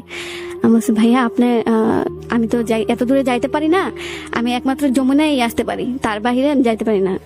পরে বলতেছে আল্লাহ, আপনি আমাকে আগে বলবেন না, আমি আপনাকে নিয়ে আসতাম। আপনি কি আমার সাথে ফাইজলামি করেন, মানে দুষ্টামি করতেছেন? বলছে আরে না, আমারও মন ভালো নাই, আপনি আসলে ভালো হইতো, আমি আড্ডা দিতাম, আর আপনি আমাকে ভয় পান, আমরা একটু ফ্রি হইতে পারতাম। পরে বলতেছে যে আচ্ছা, বলতেছে আচ্ছা তাহলে আচ্ছা পরের বুধবারে। এই ফাঁকে আমি তাকে জিজ্ঞেস করছি যে আপনার মন ভালো নাই কেন ভাই। পরে উনি আমাকে বলতে চাইলো না, ব্যাপারটা বলতে চাইলো না। তো এতদিনে আমি হচ্ছে শোরুমের উদ্বোধন না, 1 বছর পূর্তি হয়েছে। তো ওই অনুষ্ঠানের দিন আমি একদম একটা মেয়ের কাছে পুরোপুরি ধরা খেয়ে গেছি, ধরা খেয়ে যাওয়ার পরেই মেয়েটা বুঝতে পারছে যে আমি ওনাকে পছন্দ করি। পরে বলতেছে ঠিক আছে থাকো ওনার সাথে, সমস্যা নাই, ওনার যে রিলেশনটা ছিল ওটা ব্রেকআপ আছে এখন। পরে আমি তো দিলাম একটা নাচ, তাহলে তো ভালোই, কিন্তু আমার যে বিয়ে হয়েছে, বেবি আছে, এগুলা কিন্তু আমাদের শোরুমে কেউ জানে না। তো এর মধ্যে আবার বাসা থেকেও আমার একটু প্রবলেম হইতেছে, যে বুঝা ফেলাইছে যে আমি আসলে কিছু একটা করি। তারা ভাবছে যে আমি স্কুল করে পার্ট টাইম কিছু করি, কিন্তু আমার পড়ালেখা মাথায় কিচ্ছু নাই। তো এখন আমি নানু বাসায় থাকি, ছোট খালা বলতেছে না এসব চলবে না, এই বাহিরে যাওয়া টাওয়া এগুলা চলবে না। আর আমার নানু ওর কাছে যা কত কিছু চিনে না, আমার মনটা তো ভালো থাকবে, সারাদিন গম্ভীর হয়ে বসে থাকে। তো নানির সাপোর্টে আমি জবটা আরো 2 মাস করতে পারছি। 2 মাস মানে 2 মাস আগে তো উনিও জেনে গেছে যে আমি আসলে তাকে ভালোবাসি, তো সেও আমাকে ভালোবাসে এখন। তো সে আমার কাছে একদিন মানে রোজা চলে আসতেছে, তখন আমি কি করলাম যে জবটা ছেড়ে দিলাম। এটা কত সালের কথা বলছেন? এটা 16 কথা বলছেন? 16 লাস্টে। আচ্ছা, তারপর? তো 16 না, সরি 17। আচ্ছা, ঠিক আছে। তারপর আমি জবটা ছেড়ে দিলাম, ছাড়তেই হয়েছে জবটা। হ্যাঁ, কিন্তু আমি জবটা ছাড়তে চাই না, মানে ছাড়তেই হবে, আমার পরীক্ষা দিতে হবে। আমি তো পড়ালেখা কিচ্ছু করি না, আমি কি পরীক্ষা দিব? টেস্ট পরীক্ষা দিছি, টেস্ট পরীক্ষা দেওয়ার পরে আমি 6 সাবজেক্টে ফেল। আমি কিছু পড়ি নাই, আমি কি লিখবো? 6 সাবজেক্টে ফেল করার পরে যাই হোক, সবাই ভাবছে কি যে ওই যে আমার যে দিনগুলা গেল ওগুলা আসলে ওগুলার চাপে আমি আসলে পারতাছি না। তো আমাকে আবার ফাইনাল দেওয়ার জন্য ওরা ইয়া করে দিছে। আমি ফাইনাল পরীক্ষা দেই নাই, তখন আমাকে চাকরি থেকে ছাড়াই আনছে। তো ফাইনাল পরীক্ষা আমি দেই নাই। আমি যখন পরীক্ষার টাইম, তখন হচ্ছে আমি ওই মানে আমার বাসার রাস্তা দিয়ে আমার স্কুলে যাইতে হয়, ওই দিক দিয়ে আবার এই ঘুরে আবার যমুনায়ও আসা যায়। তো আমি সবাইকে দেখে ওই দিক দিয়ে আমি হচ্ছে বাসা থেকে একটা অটো ঠিক করে দিছে যে আমাকে প্রতিদিন দিয়ে আসবে। হ্যাঁ, আর আসার টাইমে আমি আমাদের এখানকার লোকদের সাথে চলে আসবো। তো আমার ফাইনাল পরীক্ষার সিট পড়ছিল হচ্ছে মানে এয়ারপোর্টের দিকে। ওখান থেকে তো যমুনে আসতে অনেক সহজ, একটু বাসে ওঠাও শিখছি জব করে। তো ওইখান থেকে আমি বাসে উঠে যমুনায় চলে আসতাম। যমুনায় চলে তার মধ্যে আবার আমার বাসা থেকে ওই জব ছাড়ানোর সময় হচ্ছে আমার বাসা থেকে আমার ছোট খালা আর মা ওরে দেখে ওনাদের ভালো লাগে নাই, মানে ওনার মনে হয়েছে যে ছেলেটা ভালো না। আমি জানতাম না তারা জানে কিনা যে ওই ছেলেটাই এই ছেলেটা কিনা, তারা জানে কিনা আমি জানতাম না। তো তারা দেখতে গেছে আমার একটা খালাতো বোনের মাধ্যমে। তো তাদের কাছে মনে হয়েছে ছেলেটা মূলত কথা বলতে গেছে আমার ব্যাপারে, কিন্তু ছেলেদেরটা ভালো না। তো ওরে ধমকি টমকি ফোনেও দিয়েছে যে আসলে তুমি কি ফটকামি করো না কি, এই সেই এগুলা ছাইড়া দাও, তোমার চাকরি যাইতে পারে, তুমি হচ্ছে ইগনোর করতে পারো না, তুমি তো পারো সবকিছু করতে, ও চাইতেই পারে, তুমি না করো ওরে। তো ওই পরীক্ষা চলাকালীন আমি ওনার কাছে গেছি। তো উনি আমাকে ফুল অ্যান্ড ফাইনালি সুন্দর করে বলছে, দেখেন আপনি করে বলতেছে, দেখেন জান্নাত, আপনার সাথে আমার কোনো কিছুই সম্ভব না। আমার যে গার্লফ্রেন্ড সে চলে আসছে আমার লাইফে, আমি ওকেই বিয়ে করবো, ওর বাবা নাই, আর ওর সাথে আমার রিলেশনটা অনেক দূর চলে গেছে। পরে আমি বলছি আচ্ছা তাহলে একটা শর্তে। পরে বলতেছে কি শর্ত? আমি বলতেছি যে আপনারা যে হচ্ছে ঘুরতে যাবেন, ওনারা যে আবার ঘুরতে যাবে সেটা আমাকে আগেই বলছে, তো আমাকে নিয়ে যাবেন। আমি ঢাকার বাইরে কখনো কোথাও দূরে যাই নাই, নিয়ে যাবেন। হ্যাঁ, যে কদিন থাকেন আমাকে নিয়ে যাবেন। মানে অনেক ফোর্স করার পরে, আর উনিও ভয় পাইছে যে বাসা থেকে ঝামেলা করতেছে, আবার ওনার রিলেশনটাও ঠিক হয়ে গেছে। তো উনি রাজি হয়ে গেছে যে আচ্ছা জান্নাত, আপনাকে আমি নিয়ে যাব, আপনি চলেন। এক্স্যাক্টলি এই জায়গাটা একটু আমি জানতে চাই, মানে আপনি কি বললেন ওনাকে কি কন্ডিশন দিয়েছেন? ওনারা ঘুরতে যাবে ঢাকার বাইরে, কক্সবাজার। ওনারা বলতে কারা? উনি ওনার কলিগরা ঘুরতে যাবে বাইরে। হ্যাঁ হ্যাঁ। আচ্ছা, সেখানে আপনি ওদের সাথে যাবেন? হ্যাঁ যাবো। এইটা কেন বলেছেন বেসিক্যালি? ওনাকে ভুলে যাব সেজন্য। ওনাকে ভুলে যাওয়ার জন্য? হ্যাঁ। আবার ওনার সাথে আপনি ঢাকার বাইরে যেতে যাচ্ছেন? হ্যাঁ। ওকে। আমি কেন ওই মুহূর্তে এই ডিসিশনটা নিছি আমি জানি না। ওকে। তো আমি আমি বলছি আচ্ছা যাব। পরে বলতেছে তাহলে আমার কাছে কিন্তু টাকা নাই যে আপনার খরচ বহন করব, আমাকে এটাও সে বলে দিয়েছে। আর বলছে যে ওই কক্সবাজার থেকে আইসা যে আমরা গাড়িতে নামবো, দুজন তো দুই দিকে যাব, আপনি আমার ফোন নাম্বার ভুলে যাবেন, আমি আপনার জন্য আমার সিমটাই চেঞ্জ করে ফেলবো। হ্যাঁ, আর আমি ওইখানে থাকাকালীন, জব করাকালীন আমি একটা ফোন কিনে নিয়েছিলাম, ফোন ছিল না আমার। আমি বলছি আচ্ছা আমি রাজি। তো এখন যে ঘুরতে যাওয়ার ডেটটা আসছে, 1 সপ্তাহ আগে সে আমাকে বলতেছিল যে আসলে আমি অনেক কথা বলতেছি না, কারণ উনি এখন বিবাহিত। হ্যাঁ আপনি বলেন, ওনার নাম বাদ দিয়ে আপনি বাকি সবকিছুই বলতে পারেন। উনি তো মানে বুঝে যাবে হয়তো। উনি বুঝলে তো সমস্যা নাই। মানে উনি না, ওনার ওয়াইফ হয়তো বুঝে যাবে যদি আমি ডিটেলস সব, আপনি যতটুকু সম্ভব আমাদের, আমি যতটুকু আমার সাবজেক্ট আমি অতটুকুই বলতেছি। জি। তো উনি আমাকে বলতেছিল যে আমার তো বাবা অসুস্থ আর হচ্ছে আমার কিছু টাকা লাগবে।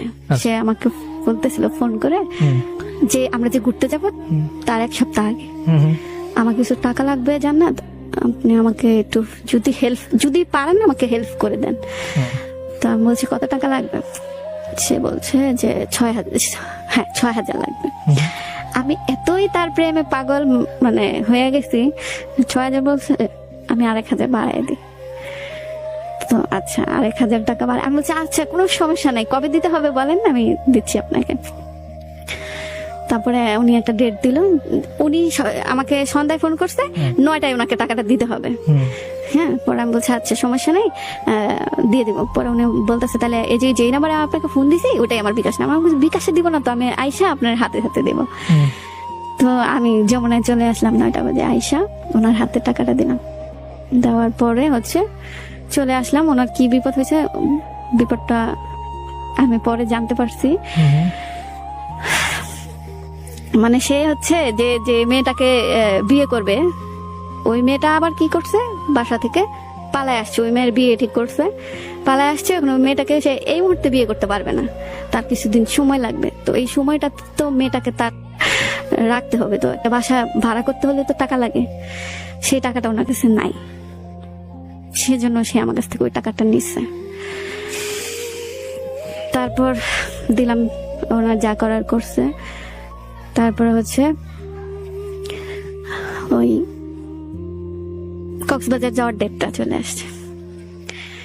কক্সবাজার যাওয়ার ডেট চলে আসছে, আমি সবকিছু অ্যারেঞ্জ করছি। বাসা থেকে বলছি যে হচ্ছে কেউ জানে কেউ জানে না, নানু বাসা থেকে যাইতে পারবো না, দেখা নানু বাসা থেকে ইম্পসিবল যাওয়া।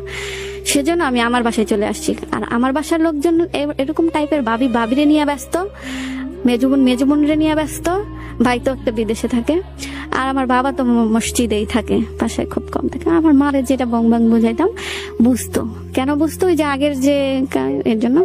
আমি বলছি আমার বন্ধুদের সাথে হচ্ছে বান্ধবীর বিয়েতে যাচ্ছে, বেশি দূর না, এই যে কি বলে গাজীপুরের দিকে। পরে বলতে আমি মানে যতটা মারে বুঝানো যায়, গাজীপুরের দিকে বড় আপুর বাসা আছে, বড় আপুর বাসায় যায় উঠবো, গায়ে হলুদ শেষ করে বংচং বুঝাইয়া পরে বলতে আচ্ছা তাহলে যাও একদিনের জন্য, 2 দিন না 2 রাত 1 দিনের জন্য। তো আমি যেদিন আমরা যাব ওদিন আমি আবার কি শর্ত দিছি যে আপনি হচ্ছে আপনি ট্রিমদের সাথে যাইতে পারবেন না, আমি যাইতে পারবো না, কারণ আমাকে কি পরিচয় দিবেন আপনি, কারণ ওরা তো জানে যে আপনার হচ্ছে গার্লফ্রেন্ড আছে, আমি তো আপনার গার্লফ্রেন্ড সেটা তো আর জানে না, তাহলে ওদের সাথে যাব না, আমি টিকিট অ্যারেঞ্জ করবো, আপনি আমার সাথে যাবেন। পরে বলতেছে দেখো আমার কাছে তো টাকা নেই, আমি ওখানে টাকা দিয়ে দিচ্ছে আর ওটা নেওয়ার মতো ইয়া নেই। পরে আমি বলছি আপনার খরচও আমার।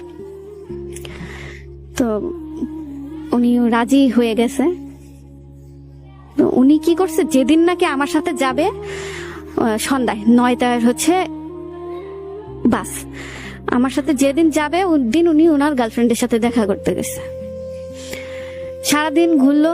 আমি সন্ধ্যার সময় যখন টাইম হয়েছে তার 2 ঘন্টা আগে আমি তাকে কল দিচ্ছি, সে কল ধরছে না, অফিসের নাম্বার কল দিচ্ছি, সে ধরছে না। তো কেন ধরছে না, ওর বড় মোবাইলটার চার্জ শেষ, বন্ধ হয়ে গেছে। আর ছোট মোবাইল যেটা অফিসের, ওটা উনি হচ্ছে দিয়া বাড়িতে ফালাই রেখে আসছে, পকেট থেকে পড়ে গেছে। আমি সেই রাতের 8টা বাজে আমি ফোন দিচ্ছি, আমার ফোনটা হঠাৎ একটা লোক ধরে বলতেছে এই ফোনটা তো এখানে পাওয়া গেছে, নিয়ে যান ফোনটা এসে। তো তো আমি কি সাহস দেখালাম যে এরকম দিয়াবাড়ি আমতলা মানে অনেক নীরব একটা জায়গা, অনেক খারাপ একটা জায়গা, সেটা আমি জানতাম না প্রথমে। তো আমি একটা সিএনজি নিয়ে তারপরে হচ্ছে যাই গেলাম ওইখানে। যাওয়ার পরে লোকটা আমাকে অন্ধকারে ডাকতেছে যে আপনি এই দিকে আসেন সিএনজিটা নিয়ে, আমি আপনি সিএনজি দেখতেছি। পরে আমি বলতে আচ্ছা। তো এই মুহূর্তে মাঝখান দিক দিয়ে আমাকে 2টা পুলিশ আটকায় দিল, মানে আমার সিএনজিটা আটকায় দিল। দিয়ে সিএনজি মানে দেখলো আমাকে, দেখে বলতেছে এত রাতে আপনি কোথায় যাচ্ছেন ওদিকে? পরে আমি বলতেছি ওখানে আমার হচ্ছে একটা মোবাইল হারিয়ে গেছে, তো ওটা একজন পাইছে, ওটা আমাকে দিবে। পরে বলতেছে আপনার তো সাহস কম না? পরে আমি বলছি কেন, কি হয়েছে? বলতেছে ওই অন্ধকারে যাওয়া যাবে না, ফোনটা দৌড়ায় দেন আমাকে, আমি ওনাকে আসতে বলি। তো পুলিশ বলছে সে আসতে বাধ্য হয়েছে, এসে ফোনটা আমার হাতে দিছে। দেওয়ার পরে সে আবার হচ্ছে যে আমি যার সাথে যাব ভাইয়াটা, ওই মুহূর্তে উনি ফোন দিয়েছে, দিয়ে বলতেছে এটা আমার অফিসিয়াল, মানে বললো যে ওর কাছে দিয়ে দিতে পারেন, ওর কাছে ফোনটা দিয়ে দিতে পারেন। তো আমার কাছে ফোনটা দেওয়ার পরে তার সাথে সে আমাকে বলতেছে তুমি হচ্ছে যে আমার নাম্বারে ফোন দিও না, আমার একটা ফ্রেন্ড আছে ওর সাথে কথা বলো, তুমি কোথায় আছো ওর কাছে বলো, ও আমাকে বলবে আমি আসতেছি, কারণ ওনার গার্লফ্রেন্ড সাথে যে। তো আমি ওনাকে বলছি যে আমি আসি, ওখানে উত্তরাতে আছি। তো উনি আসছে, আমরা বাসে উঠলাম, কক্সবাজার গেলাম। সে তার মোবাইলের চার্জ আবার শেষ হয়ে গেছে, সে আমার মোবাইলটা চাইছে যে জান্নাত আপনার মোবাইলটা দেন, আমি হচ্ছে একটু কাজ করবো। আমি বলছি দেন। পরে আপনার সিমটা খুলিয়ে আমি বলছি আচ্ছা। সে সারা রাত তার গার্লফ্রেন্ডের সাথে আমার ফোন দিয়ে কথা বলছে। কথা বলার পর আমি সেটাও মাইনে নিছি। তার আগে কিন্তু তার সাথে আমার প্রেম ছিল, সে আমাকে বলছে বিয়ে করবে, আমাকে বলছে ভালো রাখবে, আমি ওগুলা সহ্য করলাম।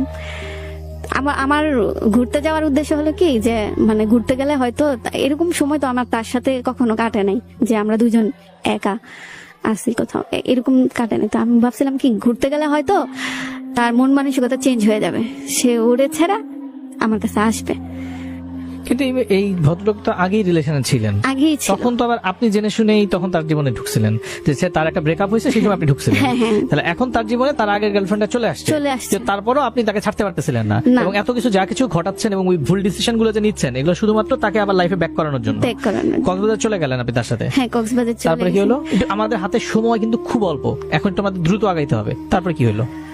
তারপরে হচ্ছে কক্সবাজারে গেলাম, একদিন থাকলাম, তারপর রাতে ব্যাক করলাম, মানে রাতে, হ্যাঁ রাতেই ইয়া করলাম। একদিন থাকার পরে আবার ওই দিন রাতে ব্যাক করলাম। আসার পরে তারপরে আসলে তার সাথে আমি যোগাযোগ করি নাই, সে আমার সাথে যোগাযোগ করে নাই, আমি যমুনাতে যাই নাই। 17 সাল শেষ, 18 সালে হচ্ছে আমাকে আমার বাসা থেকে অনেক চাপ দিত লেখাপড়া করো। আমি 18 সালে লেখাপড়ার বান ধরছি, কিন্তু আমি লেখাপড়া করি নাই, মোটেও করি নাই। কিন্তু তারা জানে আমি লেখাপড়া করছি, আমার স্বপ্নেও আমি ফ্যাশন ডিজাইনার হব। তো আমি এগুলা বলে বুংবাং বলে তাদের কাছ থেকে টাকা নিতাম ঠিকই, কিন্তু পড়ালেখা করতাম না। আর আমি যে পড়ালেখা করি না, ওইটা যে দেখার মতো যে একটা মানুষ ওরকম নাই কেউ। তারপর হচ্ছে 18 চলে গেল এভাবে, 19 চলে গেল এভাবে, তার কোনো খোঁজ খবর আমার নাই, আমি নিই না ইচ্ছাকৃত ভাবে। আর তারপর 19 চলে গেল, 19-এর লাস্টে কেন জানি আমার মনে হলো যে তার সাথে আমার আবার যোগাযোগ করা উচিত, সে কি অবস্থায় আছে আমার জানার দরকার। এর মধ্যে আপনার বাচ্চার সাথে কথা হয়, যোগাযোগ হইলো এই যে 19 সাল পর্যন্ত? হ্যাঁ, যোগাযোগ হইতো, ও আমাদের বাসায় আসতো, 2-1 দিন থাকতো, থাইকা চলে যাইতো। আপনার বাচ্চার নাম কি? আদর। রাবেয়া বৃষ্টি আদর। আচ্ছা। আর ওই বাসা থেকে নাম রাখছে তানিশা। আচ্ছা। আমার বাচ্চার সাথে আমার যোগাযোগ হইতো, কিন্তু মানে অত বেশি ভালো যে একটা সম্পর্ক। ও আমার সন্তান, আমি ওর মা। ওর মাঝে মাঝে আমার কাছে আসতে হবে, ও ভাই বানিয়েছে যে মাঝে মাঝে থাকতে হবে, বেড়াইতে হবে নানু বাসায়, এটাই। মানে আপনার প্রতি তার ওই রকম আন্তরিকতাটা কি নাই? ভালোবাসে আমাকে। ভালোবাসে? আপনি ভালোবাসেন আপনার সন্তানকে? হ্যাঁ।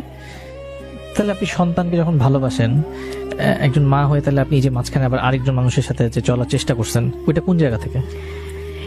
এটা আসলে রাগ জিদ, তারপরে হচ্ছে আমার মনে হইতো যে আমার ভালো থাকতে হবে। আমার শুরু থেকে আমার ভালো থাকা হয় নাই, আচ্ছা আমি ভালো থাকি নাই।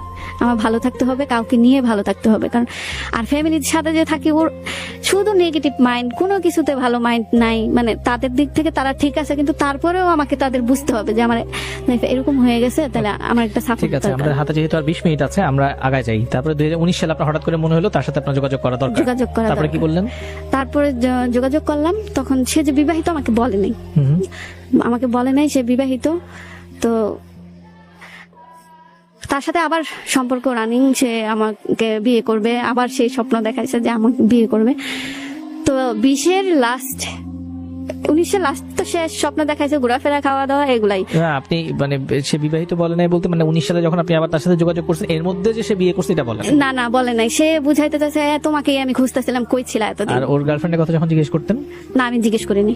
ও জিজ্ঞেস করি না করার মধ্যে কারণ আছে, আমি যখন যমুনায় গেছি, আমার যখন কলিগ ছিল, ওই কলিগ আমাকে একটা গল্প শোনাইছে যে ওই মেয়ে তো অন্য ছেলের সাথে চলে গেছিল। তো আমি তো ভাবছি চলেই গেছে, আচ্ছা এর মধ্যে যে কিন্তু ছিল আমি জানি না। আচ্ছা তো ওই ঘোরাফেরা খাওয়া দাওয়া, তো 20-এ যায় হচ্ছে তারই আপন ফ্রেন্ড আমাকে ছবি দিছে তাদের বিয়ের। আমি তো ছবি দেখে মাথা খারাপ হয়ে গেছে। যে তারপরে তাকে প্রশ্ন করলাম, পরে বলতেছে যে দেখো আমি একটা বিয়ে করছি, ঠিক আছে, কিন্তু আমি তোমাকেও বিয়ে করব। আচ্ছা আমাকেও বিয়ে করবে বলছে। তো আমি এই জিনিসটা মানতে পারি না, মানে আমি হচ্ছে মানে কান্নাকাটি, মানে যেগুলা করে আর কি, ওগুলা শুরু করলাম। তো আমার এখন আবার মাথার মধ্যে বুঝ চাপলো যে আমার তাকে দেখাই দিতে হবে, আমি জব করব, তার ছোট ভাইয়ের সাথে রিলেশন করব। তার ছোট ভাই সাথে? আচ্ছা তার ছোট ভাই একটা শপে জব করে, তার অপোজিটে আমি জব নিছি। মানে আমার ওই যে শুরুতে যে কোম্পানিতে জব করছি সেও করছে, সেইটাতে আমি আবার জয়েন করছি। সে অন্য কোম্পানিতে একটা ভালো লেভেলে চলে গেছে। তো এখন হচ্ছে ওই ছোট ভাইয়ের সাথে রিলেশন করব। ছোট ভাই সে অনেক রাগ আমার সাথে যে কেন আমি জব নিছি, আমাকে তো সে বিয়ে করবে। আমি তাকে, সে তারপরেও আমাকে বাজে বাজে কিছু প্রস্তাব করে, সেগুলো আমি রাজি হই না। তো রাজি হয় না দেখে আমি জব নিছি, জব নিয়ে তার ছোট ভাইকে বিয়ে করব, এরকম একটা মেন্টালিটি ছিল। তো ছোট ভাইকে ইশারা করতে করতে গিয়ে ওই শোরুমের ম্যানেজারের সাথে আমার হচ্ছে, আমি দিতাম ইশারা একজনকে, ও ভাবতে ওরে দিতাম। তো ওই শোরুমের মেয়েরাও বলতো যে ভাই আপনাকে দেখে তো ওই মেয়েটা হাসে, এই করে সে করে। তো ওই শোরুমের একটা টি বয় আমার কাছে আসে বলতেছে আপনি ওদিকে তাকে হাসেন কেন? আমি বলছি কই হাসি আনতে যে। পরে আমার একটা কলিগ পাশ দিয়ে আসলো, আসা বলতেছে যে যে শোনো শোনো। পরে বলতেছে ও আমি না, মানে আমার কলিগটা ওই ছেলেটাকে মূলত ওই পাঠানো হয়েছে আমার সাথে কথা বলার জন্য, আমার ডিটেলস জানার জন্য ওই ম্যানেজার পাঠাইছে। তো বলতেছে যে ওই ছেলেটা আবার বলতেছে কি নাম্বার লাগবে। পরে আমার কলিগ বলতেছে হ্যাঁ লাগবে, তো লম্বুটার নাম্বার লাগবে। আর আমি বলছি আমার ওই খাটোটার নাম্বার লাগবে, মানে আমরা দুষ্টামি করতেছি। তো ওই যে ছেলেটা কি করলো, ওই লম্বু মানে ম্যানেজারের নাম্বারটা আনে দিয়ে বলছে যে এই যে নাম্বারটা। পরে আমি বলছি এর নাম্বার তো আমার দরকার নেই, আমি আমার কলিগকে দিয়ে দিচ্ছি। তো কলিগ কি করছে, ওর সাথে 2 দিন কথা বলছে। ওই ছেলেটা ভাবছে আমাকে ভেবেই কথা বলছে। তো ছেলেটা যখন জানতে পারছে যে মেয়েটা আমি না, অন্য কারোর সাথে কথা বলতেছে, তখন ও কি করলো, ওই কলিগের কাছ থেকে আমার নাম্বারটা নিল। নেওয়ার পরে তো আমি প্রথমে পাত্তাই দিই না, কারণ আমার টার্গেট অন্য কেউ। তো পাত্তাই দেই না। পরে বলতেছে যে আমাকে ইমোশনাল কিছু কথা বলে, দেখো আমার ফ্যামিলি এরকম, ওই সেই আমার একটা ভালো বন্ধু লাগবে, তোমারও মনে হয় ভালো বন্ধু লাগবে, আসলে তোমার ভিতরে খুব কষ্ট চলতেছে, মানে এরকম আমাদের মধ্যে একদিন রাতে কথা হয়েছে। পরে বলতেছে তুমি অফ ডেতে কি করো, আমাকে জিজ্ঞেস করতেছে। আমি বলছি আমি অফ ডেতে দেখি কে ঘুরতে যায়, মানে আমার পরিচিত যারা আছে তারা কে ঘুরতে যান তাদের সাথে ঘুরতে যান, না তাহলে আমি একা একা রেল স্টেশন যেয়ে বসে থাকি। আসলেই আমি রেল স্টেশন যেয়ে বসে থাকি, বা রেল দিয়ে ঘুরি, ট্রেন দিয়ে ঘুরি বলতে ট্রেনে উঠে থাকি, ট্রেনটা যেখানে যায় থামে, নামা যায়, আবার দ্বিতীয় ট্রেন দিয়ে চলে আসি। এরকম কারোর নেই না, কেউ যদি যাইতে যায় তাহলে নেই। তো বলতেছে আরে তুমি তো তাহলে আমার সাথেই ঘুরতে পারো, আমিও তো অফ ডেতে বাইক নিয়ে যেখানে খুশি সেখানে আমি চলে যাই। পরে আমি বলছি আচ্ছা, আমি চিন্তা করলাম যে আচ্ছা ঠিক আছে, এটা ওর সাথেও যদি আমি কথা বলি রিলেশন করে, তাহলে ওইটাও ওর দেখে চলবে। তো এটা ভেবে আমি ওর সাথে আমি কথা বলা শুরু করি। কথা বলার 1 মাস পর হচ্ছে যে আমি ওরে বললাম যে আমি হচ্ছে ড্রিঙ্কস করব, ও আমাকে বলছে কেন করবা? আমি বলছি ড্রিঙ্কস করে আমার যে বয়ফ্রেন্ডটা আছে ওরে আমি ইচ্ছা মতো বকবো, আমি ওরে বকতে পারি না, কখনো বোকা দিই না, কখনো খারাপও বলি না। পরে আচ্ছা তাহলে তোমাকে আমি খাওয়াবো। আমি বলছি তোমার খাওয়াইতে হবে না, আমি নিয়ে আসবো, তুমি শুধু খাওয়ার জায়গাটা ঠিক করবা। পরে বলছে আচ্ছা। তো ওই ছেলেটা ভাবতে পারে না যে আমি খাবো আসলে। তো আমি ওইটা নিয়ে আমি আসছি, আসার পরে একটা জায়গায় আসছি, মানে ছেলেদের এলাকায় আসছি। তো ওখানে নৌকার মতো একটা বড় কিছু আছে, ওটা ও নিতে চাই নাই, জোর করে আমি নেওয়াইছি। নেওয়ার পরে আমি ওইখানে আমি খাইছি। খাওয়ার পরে আমি কান্না করতেছি আর আমার ফোনটা খুঁজতেছি। তো ফোনটা দিছে আমার হাতে, লকটা খুলে আমার মোবাইলে আরিফ ভাইয়া লেখা আছে, নাম্বারটা তো ও অবশ্যই চিনে, ওর জিএ মতো চিনবে। ফোন দিয়ে ইচ্ছা মতো বকছে, আর ও জেনে গেছে যে আমার রিলেশন কার সাথে ছিল। জেনে যাওয়ার পরে ও একটু সুযোগ নিল যে ও আচ্ছা উনি তো বিবাহিত, ওনার তো একটা বেবি আছে, যে ভুলে যাওয়াই বেটার, যা হয়েছে হয়েছে, আল্লাহ দেখে নেবে, তুমি ভুলে যাও, আমরা বন্ধু বান্ধব আছি, আমরা চিল করবো। পরে বলতেছে যে আচ্ছা, আমি বলছি আচ্ছা সমস্যা নেই। আমি ওর সাথে ও সেদিন আবার রাতে সকালবেলা ও আমাকে দিয়ে আসছে, ওর মাকে ফোন দিছে, দিয়ে আমি অনেক অসুস্থ হয়ে গেছি। তো ওই যে ওইটা খাওয়ার পরে আর কি, পরে এখন ওর মা বাসায় জায়গা দিবে না, তো ওর একটা বোনের বাসায় নিছে, নেওয়ার পরে মরিচ টরিচ কি হাবি যাবি, পরে আমি জানতে পারছি, খায় আমার সেন্স ঠিক করে আমার বাসায় দিয়ে আসছে। বাসা থেকে ঘুম থেকে উঠে আমি কাজে যাব, বুধবার দিনে কাজ করছি, বৃহস্পতিবার দিন আবার কাজে যাব, জবটা আমার কন্টিনিউ করবো আর কি।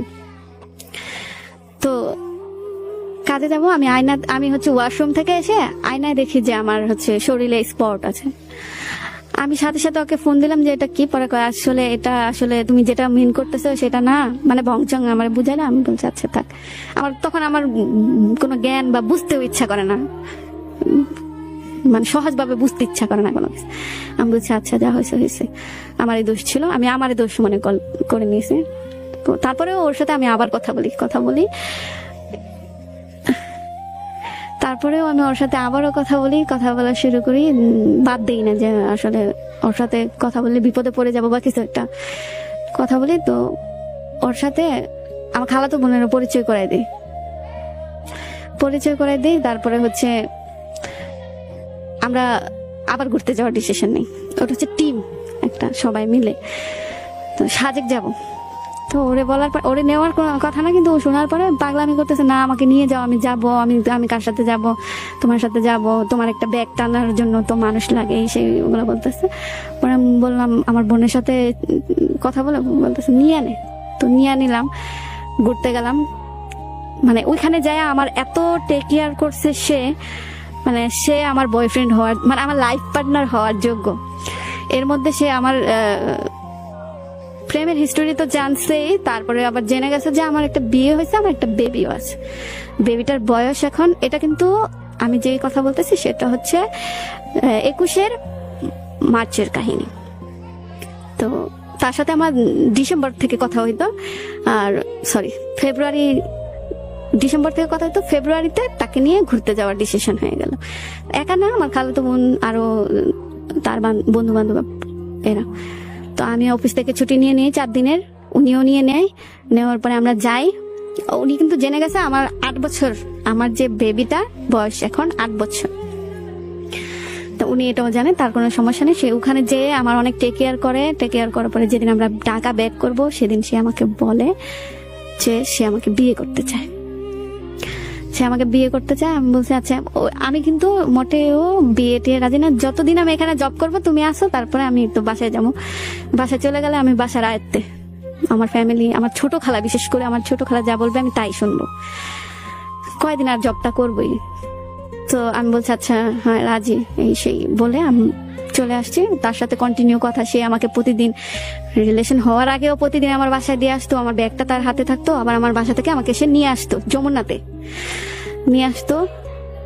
তো তার জন্য আমার সত্যি তখন কোনো ফিলিংস ছিল না যে বিয়ে করবো। সে আমার থেকে 1 বছরের ছোট, তো আমার এরকম কোনো ইচ্ছাই ছিল না।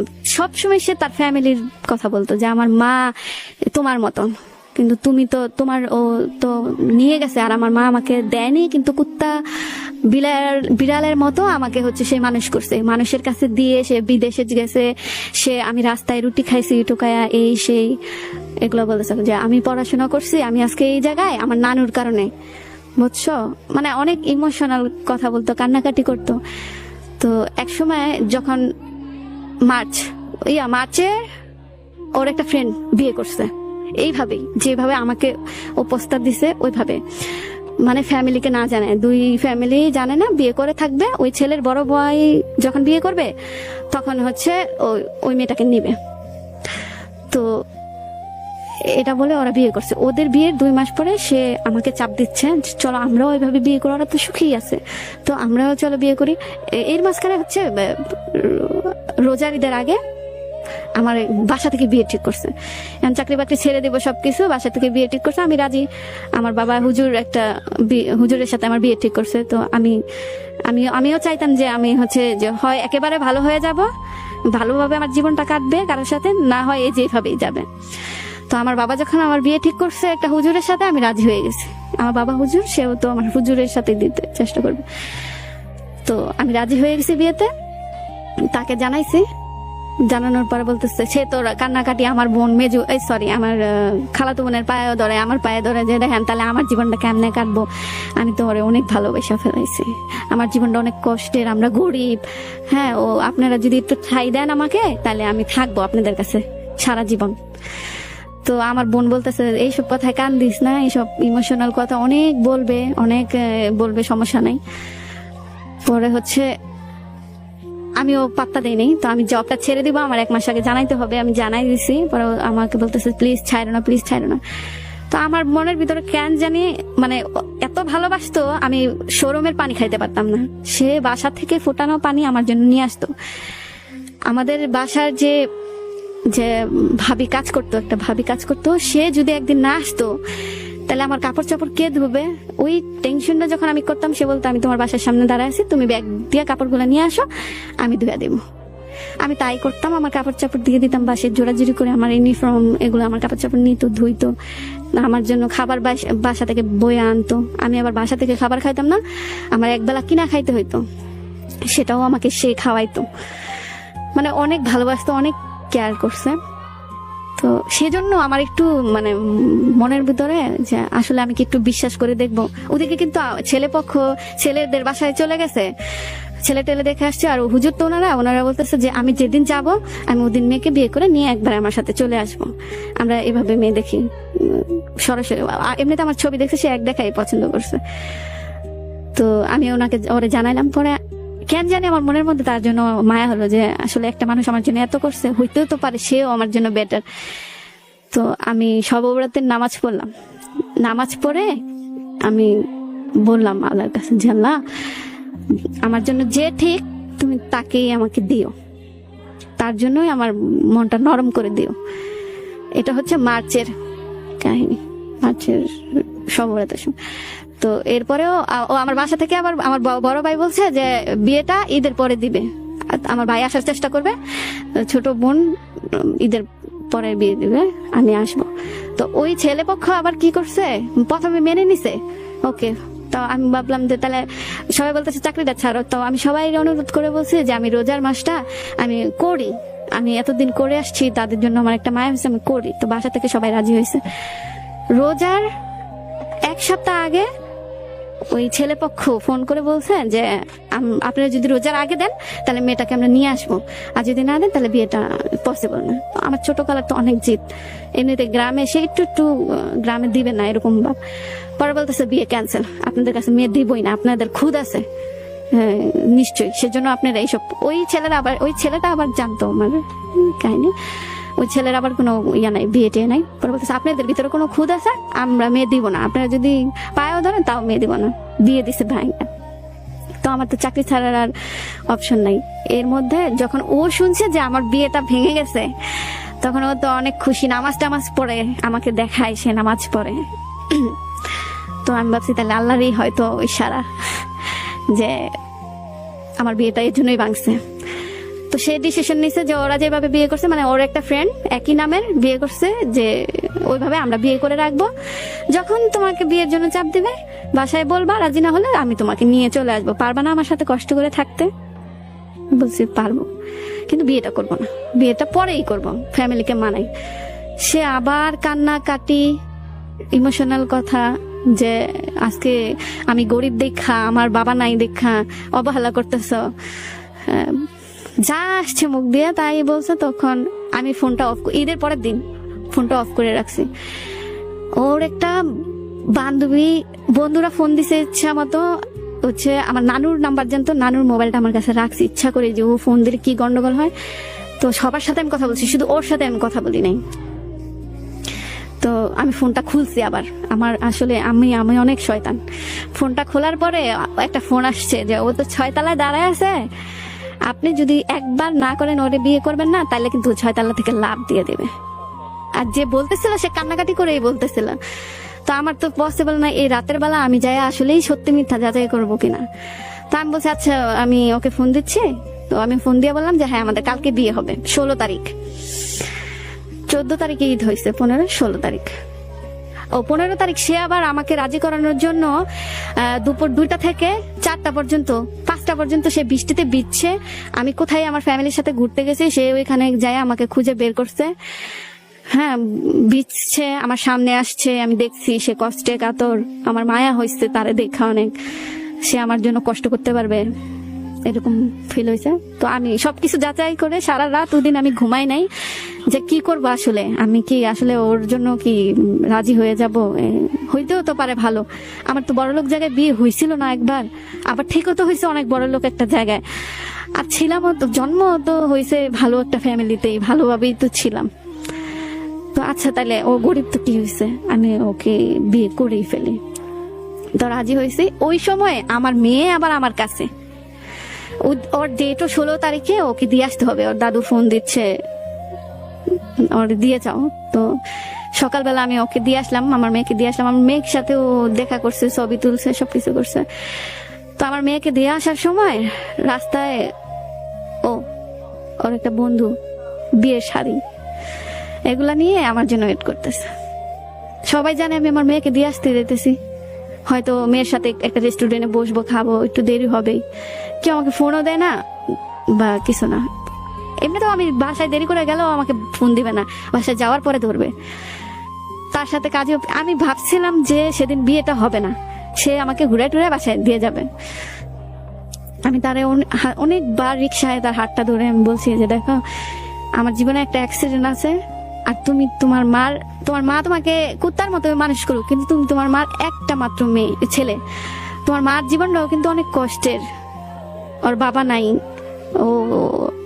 ও ছিল একাই, ওর এই মানুষ করছে।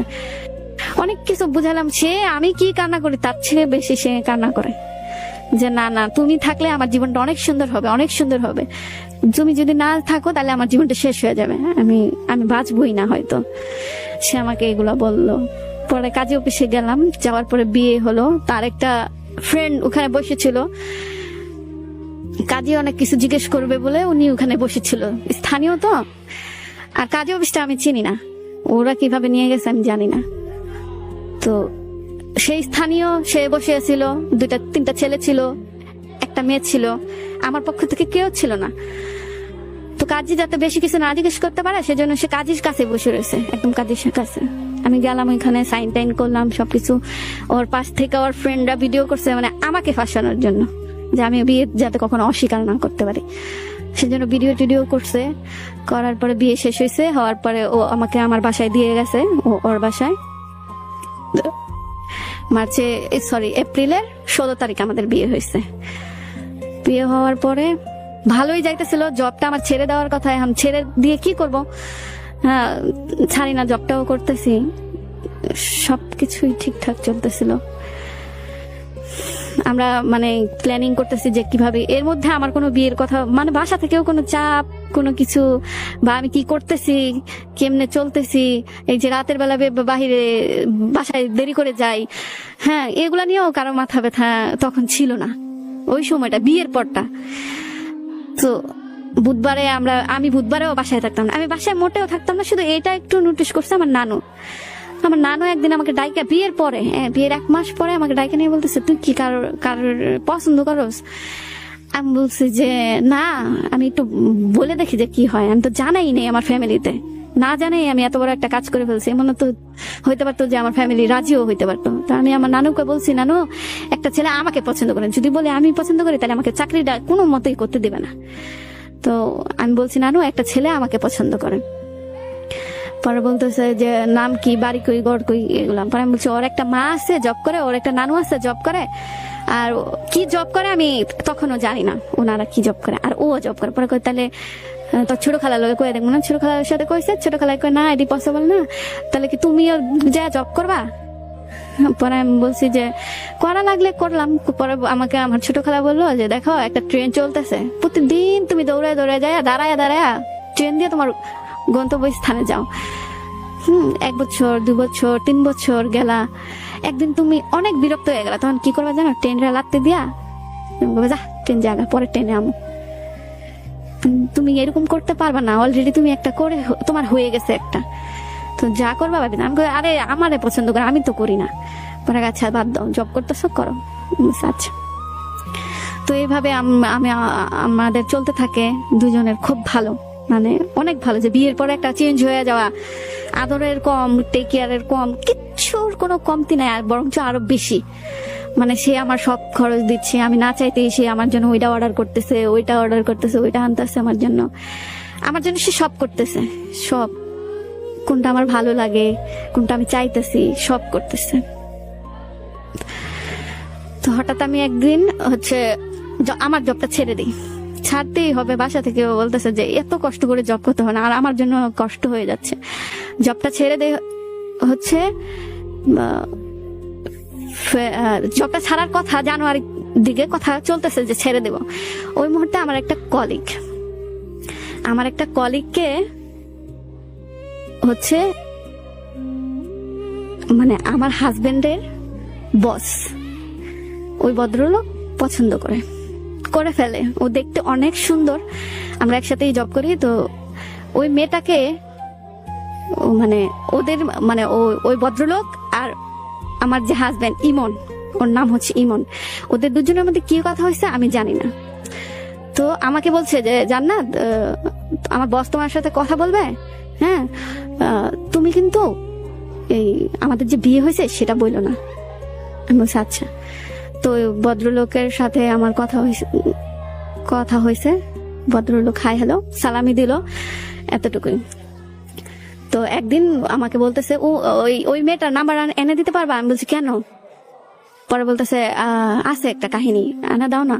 পরে আমি না, আমাকে আগে জানতে হবে যে কি কাহিনী, কারণ ওই মেয়েটা আমাদের এলাকার, ওই মেয়ের ব্যাকগ্রাউন্ড আমি জানি। মেয়েটার বাবা মারা গেছে, বিয়ে হয়েছে, হাজবেন্ড মারা গেছে 2 বছর পরে, হাজবেন্ড মারা গেছে স্ট্রোক করে, বাবা মারা গেছে, ও এখন একা, 3 বোন, ছোট। মানে মেয়েটা অনেক শান্ত নরম স্বভাবের। তো আমি বলছি ওর কি জন্য? পরে বলতেছে যে ওরে তো আমার মানে ও বস পছন্দ করছে, বিয়ে করবে। ও এরকম ভাবে শিওর দিয়ে বলতেছে যে বিয়েই করবে, প্রেম প্রীতি না। পরে আমি মানতে চাই না, কিছুতেই মানতে চাই না। ও বলতেছে আরে তুমি এত গাধা কেন? যদি ওই মেয়েটাকে যদি অন্য কিছুই করার উদ্দেশ্য হয়তো, তাহলে তো ওনার যে ক্ষমতা, উনি মেয়েটাকে তুলে আয়না কে ধরে রাখতে পারতো, তুলে আয়না ছেড়ে দিতে পারতো, বিয়ে করবে। ওনার অলরেডি ওনার আগের 2টা বউ আছে। পরে আমি বলছি ওনার অলরেডি আগের 2টা বউ আছে, তোমার সমস্যা কি? তুমি মেয়েটার সাথে কথা বলেই দেখো, মেয়েটা রাজি হলে তো হবে, না হলে তো নাই। পরে আমি বলছি আমি মেয়েটার সাথে কথা বলতে পারবো না এই ব্যাপারে, অন্তত পক্ষে আমি একটা মেয়ে হয়ে আমি একটা মেয়ের এইসব কথা বলতে পারবো না। তো মেয়েটা অন্য দিক দিয়ে জানতে পারছে যে ওই লোকটা ওরে পছন্দ করেন। তো ওই মেয়েটার মনের মধ্যেও এরকম কিছু হয়তো ছিল যে হ্যাঁ করবে রিলেশন। তো একটা পর্যায়ে আমি ওই মেয়েটার নাম্বার নিছি। আমি বলছি ওই মেয়েটা জব ছেড়ে দিয়ে আর একটা নতুন নেবো। আমি বলছি তাহলে তুমি ওইখানে দেখতে পারো, ওর কোম্পানিতে দেখতে পারো। পরে কয় আচ্ছা তাহলে আপনি আমার নাম্বারটা নিয়ে যান, ভাইয়ারে দিয়ে দেন, আমি ভাইয়ার সাথে কথা বলবো, মানে ইমনের সাথে, আমার হাজবেন্ডের সাথে। আমি দিলাম। ওরা কি দুইজনে ভাই বোন, একদম ভাই বোন হয়ে গেছে, 2জন ভাই বোন পাতায় ফেললো। এখন 1 তারিখে, জানুয়ারির 1 তারিখে ওরা দেখা করবে। এখন আমাকে ছাড়া তো ওরা 2জন মেয়ে 1জন ছেলে কিভাবে দেখা করবে? ওই মেয়েটা বলতেছে জান্নাত আপু জব নিব, তো বস বলতেছে যে বাহিরে দেখা করতে। তো আমি বলছি যে আমার উদ্দেশ্য হচ্ছে না, ওদের দেখা করতে দিব না, কারণ উদ্দেশ্য আমি জানি, মেয়েটা যদি নাও জেনে থাকে আমি জানি। আমি বলতেছি তাহলে দেখা করো, আমি থাকতে পারবো না। আর আমি চিন্তা করে দেখলাম আমি না থাকলে ওই মেয়েটা দেখা করতেও পারবে না, করলেও হয়তো একটু হাই হ্যালো করে চলে আসবে, ডিপলি যাইতে পারবে না। তো আমি কি করছি, না আমি দেখা করতে পারবো না। তো এখন ইমন আমার সাথে অনেক রাগ দেখাচ্ছে, তুমি কি চাও, তুমি কি আমাকে ছোট করবা, এই সেই। আমি বলছি আচ্ছা চলো যাই। তো গেলাম, ওই মেয়েটার আবার বাসা থেকে ফোন আসতেছে, পরে বলতেছে আজকে ক্যান্সেল, সরি এটা 31st নাইটের কথা। হ্যাঁ, পরে বলতেছে আজকে ক্যান্সেল, কালকে কেমন লাগতেছে আমার বসের সামনে যায় দেখা করবো, এই সেইগুলো কথা। পরে আমি আচ্ছা বলেছি দেখা করার দরকার নেই, তুমি যাও, আমার ভাইয়ের জন্মদিন আমার যেতে হবে। চলে আসছি, চলে আসার পরে 1 তারিখ ওরা প্ল্যান করছে, ভাই বোন মিলে প্ল্যান করছে যে আজকে দেখা হবেই। তো আজকে আমরা যমুনার বাইরে যায় দাঁড়াই, অপেক্ষা করি, সে গাড়ি নিয়ে আসে, ভদ্রলোক গাড়ি নিয়ে আসে। তারপরে ইমন, আমি আর ওই মেয়েটা গাড়িতে উঠি, সে আমাদের একটা গুলশানের দিকে একটা রেস্টুরেন্টে নিয়ে যায়, ওখানে বসে কথা টথা বলি। ওনার আকার অঙ্গিতে উনি বুঝাই দিছে যে তুমি শুধু আমার এখানে জব করবা না, আমি তোমাকে পছন্দ করি। মেয়েটা বুঝতে পারছে। তো আমাদের যাইতে যাইতে অনেক লেট হয়ে গেছে, 12টা বেজে গেছে। ওর বাসা থেকে বকতেছে, আমার বাসা থেকে বকতেছে। পরে আমি বলছি এখন থেকে আমাকে টাইনো না, এখন তোমার বসের নাম্বারও তোমার কাছে, তোমার ভাইয়ের নাম্বারও তোমার কাছে, তোমরা বুঝছো, আমাকে টাইনো না ভাই, আমি এমনিতেই বাসায় অনেক চাপের মধ্যে আছি। তার উপরে দেরি করে গেলে আমার চাকরিটা যাও আমি 1 মাস করতাম, ওটাও করতে পারবো না। পরে বলতেছে আচ্ছা। তো ওরা প্ল্যান করলো, ওরা হচ্ছে 4 তারিখে ড্রিম হলিডেতে যাবে। ওরা প্ল্যান করে আমাকে জানায় যে থাকতে হবে আমার এই জিনিসটা, আর আমার থাকতেই হবে, আমার হাজবেন্ড ওখানে যাইতেছে, আমার যাইতেই হবে। তো 4 তারিখে ডিম হলিডেতে, তার আগে উনি ভদ্রলোক আমাকে ফোন দিছে, বলতেছে যে ওর জন্য তো একটা আংটি বানাইছে, ওদিনই প্রপোজ করে ফেলবো, তারপর একটা বিয়ের ডেট দেখে বিয়ে করে ফেলবো। আর ওদিনই আমাকে বলতেছে ও যদি রাজি না হয়, আমার আংটিটা যদি ফেরত দেয়, তাহলে কিন্তু আমি তোর সামনে মারা যাবো। ভদ্রলোকটা বলতেছে আমি তোর সামনে মারা যাব, আমি সত্যিই মরে যাবো ওরা ছাড়া, আমি ওর অনেক ভালোবাসি, ওর চোখে আমি অনেক মায়া দেখছি, মানে যত প্রকারের ইমোশনাল কথা আছে আমার বলছে। আমি বলছি দেখেন ট্রাই করে কি হয়, আমি বললেই তো আরো রাজি হয়ে যাবে না। তো কয় আচ্ছা। তারপরে হচ্ছে ড্রিম হলিডেতে আমরা গেলাম, যাওয়ার পরে ড্রিম হলিডেতে যাওয়ার পরে ও আংটি পরাই দিল, আর ও স্বাভাবিকভাবে আংটি নিয়ে নিল, গ্রহণ করলো, হ্যাঁ বিয়ে করবে। তো তারা ওই জানুয়ারির 1টা মাস কথা বলে। তো আমি ভাবছি হয়তো সত্যি হয় না, সত্যি যে আমারটা সত্যি হয়েছে না, আমি সুখে আছি না, ভালো আছি না, হয়তো তার টাকা আছে, সে রাখতে পারবে। তাদের সব প্ল্যানিং হয়ে গেছে, ভাড়া থাকবে, কই থাকবে, কেমনে থাকবে, মা বাপ কেমনে রাজি করবে, সব প্ল্যানিং তাদের মধ্যে হয়ে গেছে।